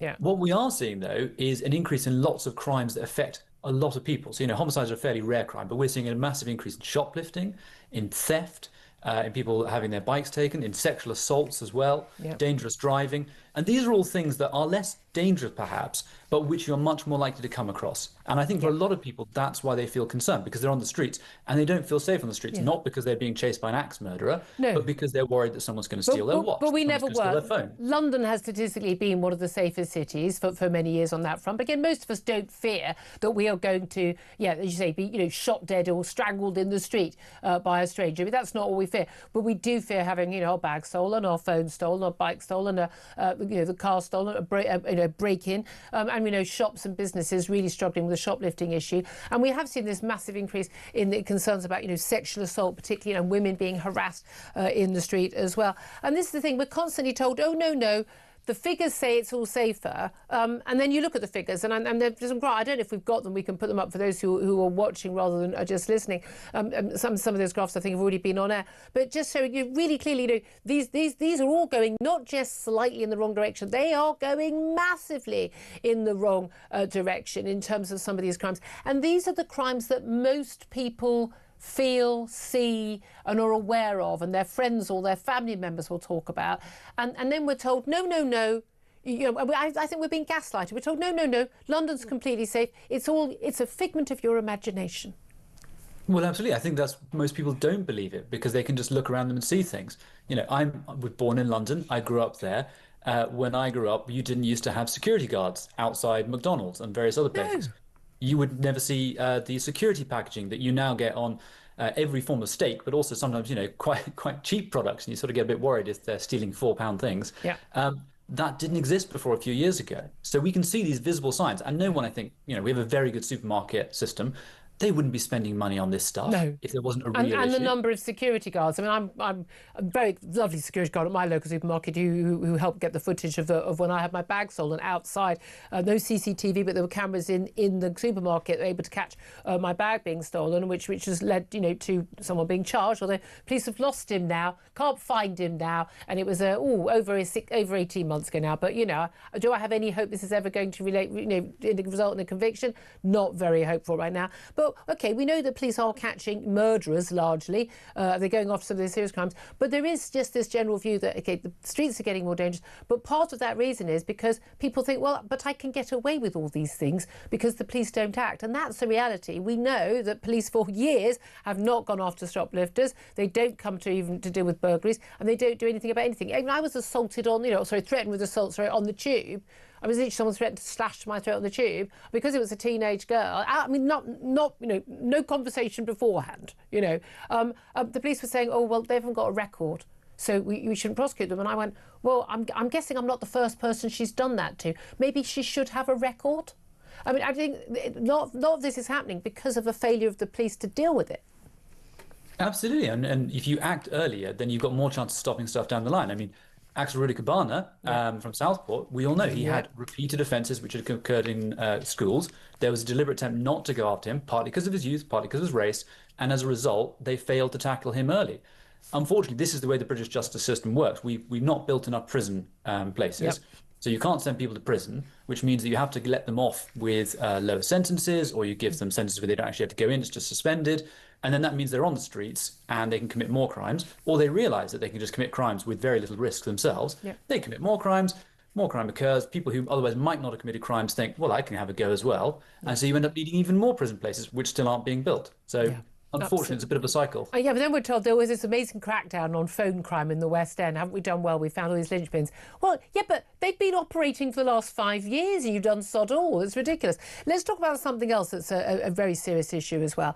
Cousin marriage, because the White House, among the many attacks they've made on what goes on in this country, instead of attacking just Sadiq Khan, attacking the whole government, the White House has attacked Keir Starmer for his refusal to ban cousin marriage. More and more MPs are speaking out about this. But basically, the first cousin marriage, which is basically unheard of pretty much among the sort of, should we say, the indigenous native community of this country, is particularly prevalent among South Asians, particularly among Pakistanis. It's still legal in this country. However, it massively increases the risk of children having genetic diseases and is incredibly common in certain parts of the country where something like a third of marriages are between first cousins. So they share the same grandparents. That's how closely related they are.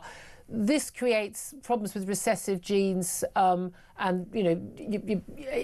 there's just no question mark about how dangerous this is for children, and yet the government continues to turn a blind eye to it, as did the last one. Why do you think they do that? Well, I think there's a fairly obvious reason. As you say, it's largely one community which is doing it, and there's a fear that if they tackle that, they'll feel that they're targeting that community. The truth is they are, but they're targeting that community because they're doing a very harmful social practice which is causing a huge amount of ill health among their own children. You've just got to be honest. I mean, I was told that there's one particular prominent hospital where virtually all of the children in with birth defects who are being got serious treatment were from that one Pakistani community because this cousin marriage, first cousin marriage, is so prevalent. There's also a concern not just for the children. There's also a big concern for the freedom of the women in a very patriarchal society. A lot of these women live under, where you're marrying somebody who you're often grown up with, for goodness sake, almost like a brother in some of these larger families, and basically being required to, in an arranged forced marriage, to marry someone in your family. Part of this is about keeping the family money in the family wealth and estate in within the family, and keeping these close ties. But actually, there is a risk to the women as well in terms of their freedom to choose their partner. Definitely. I mean, there's a statistic we hear quite often that there's about 1 million people in the United Kingdom who cannot speak English either at all or well. But what that sort of obscures is that actually there's quite a big gender divide within that. A lot of those are women, and most of them are South Asian women. They're quite often cousins, as you say, who maybe have come over from Pakistan or have just been raised in a community where they do speak Urdu, or they speak whichever particular Pakistani dialect they're speaking. And therefore, they never learn English properly. They never go outside the community. They never engage with British people. And then that leads to the second problem, which the White House, they talked about the civilizational risk, which is it creates a very insular community. If you're entirely marrying within the community, if most of your engagements are within the community, that is all that people know. Yeah, absolutely. I mean, it just seems to me to be one of those, there's nothing to discuss. It's so obvious this needs to be dealt with. It's quite extraordinary. Claire Dampier from the Prosperity Institute, thank you very much indeed. Tom Slater, Spiked Online, still with me, listening to this. Look, we know why he's not doing it. I mean, we know why. But again, it's interesting that the last Tory government did it. The evidence is really clear. We even had the NHS doing its usual nonsense, because it's captured as well, basically saying, no, well, there are physical risks to the child of cousin marriage, but this was exposed a few weeks ago. But of course, course there are societal benefits, you know, for families. Like, no, they aren't.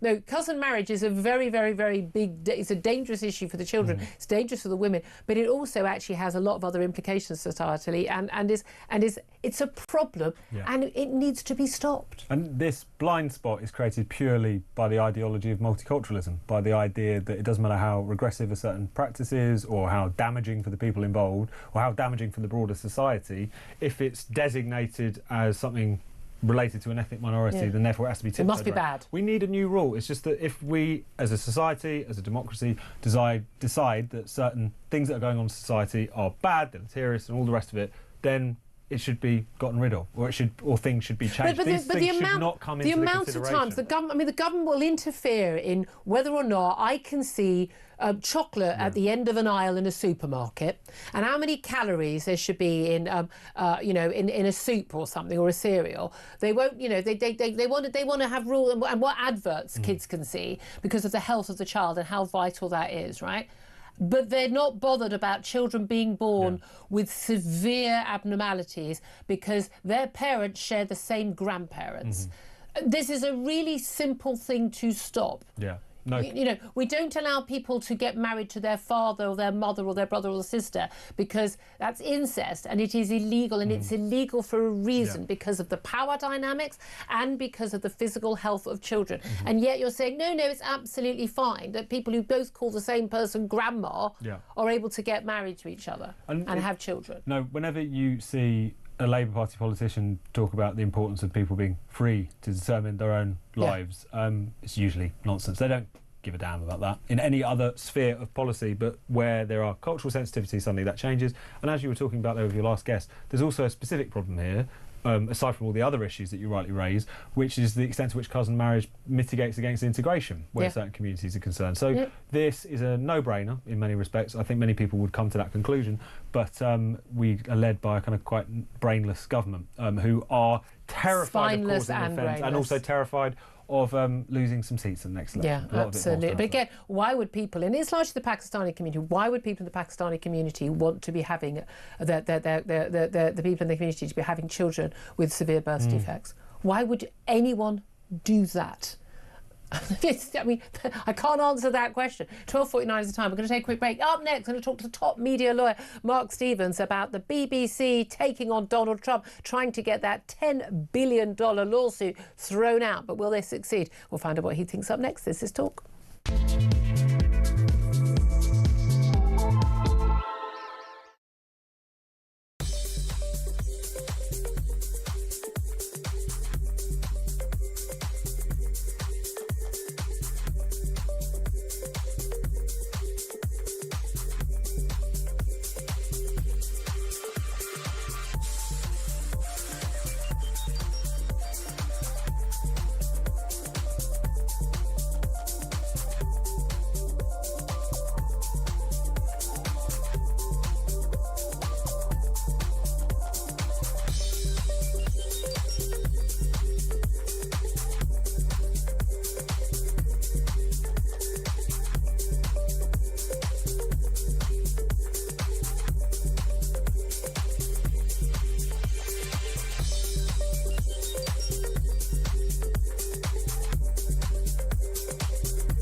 across the UK. On DAB+, on YouTube, on your mobile, and on your side. This is Talk. Very good afternoon. Welcome back. 12:52 is the time. Let's talk about the BBC. We do that quite a lot. Usually because it's their fault that we have to. But the BBC today is going to try and have Donald Trump's $10 billion defamation lawsuit thrown out of a Florida court. But will they succeed? Well, let's talk to media lawyer Mark Stevens about that. Good afternoon to you, Mark. Good afternoon, Julia. Thanks so much for joining us. A lot of people keep talking about this being a $5 billion lawsuit, but it is actually $10 billion in total, isn't it? So tell us what grounds the BBC thinks they have for getting rid of this lawsuit, which Donald Trump, of course, brought against the BBC for their splicing together two bits of a speech he made on January the 6th, 2021, ahead of those riots and the Capitol riots, where basically, back in 2024, they put this panorama out with two bits of the speech spliced together 52 minutes apart, where it basically made it look like he'd said, yeah, let's go and have some violence at the Capitol, which, of course, he hadn't said at all. What are the grounds for throwing that out? Well, when we last spoke about this, Julia, I'd said that I thought the BBC would make this very application, asking Judge Roy Altman to, in Miami, to throw out the president's $10 billion suit, because the programme, one, never aired in America, so consequently, two, Florida lacks jurisdiction, and thirdly, and perhaps crucially, there's no pleading of actual malice against the president, who, as a public figure, that's a necessary element of the case. So both on the law and on the facts, this case, all things being equal, shouldn't proceed. So, yeah, it wasn't in America. There was a lot of talk about maybe some people had watched it using a VPN or that it was available on BBC iPlayer to subscribers. But that seems to have been thrown out. But also, you mentioned not just the malice, the deliberate attempt to try and damage him, but there's also, I suppose, no evidence that he has been damaged, given that this show aired only in Britain a couple of weeks before the November 2024 election. Looking back at what had happened. And, of course, he won that election. Yeah, he did. And, under American law, an edit mistake isn't It enough. wasn't a mistake.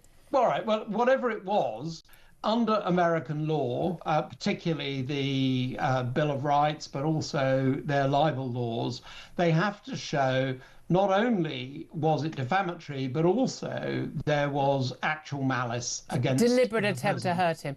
If this case, and that constitutional protection, you have to prove with evidence. Yeah. And at the moment, on the filings I've looked at in court, which are public, there is none of that there to well, look at. Donald Trump's missed the statute of limitations to bring it by a couple of weeks to bring it in this court when it was all emerged. I think it's very interesting that it only emerged at that time. After that point, I wonder how deliberate that was.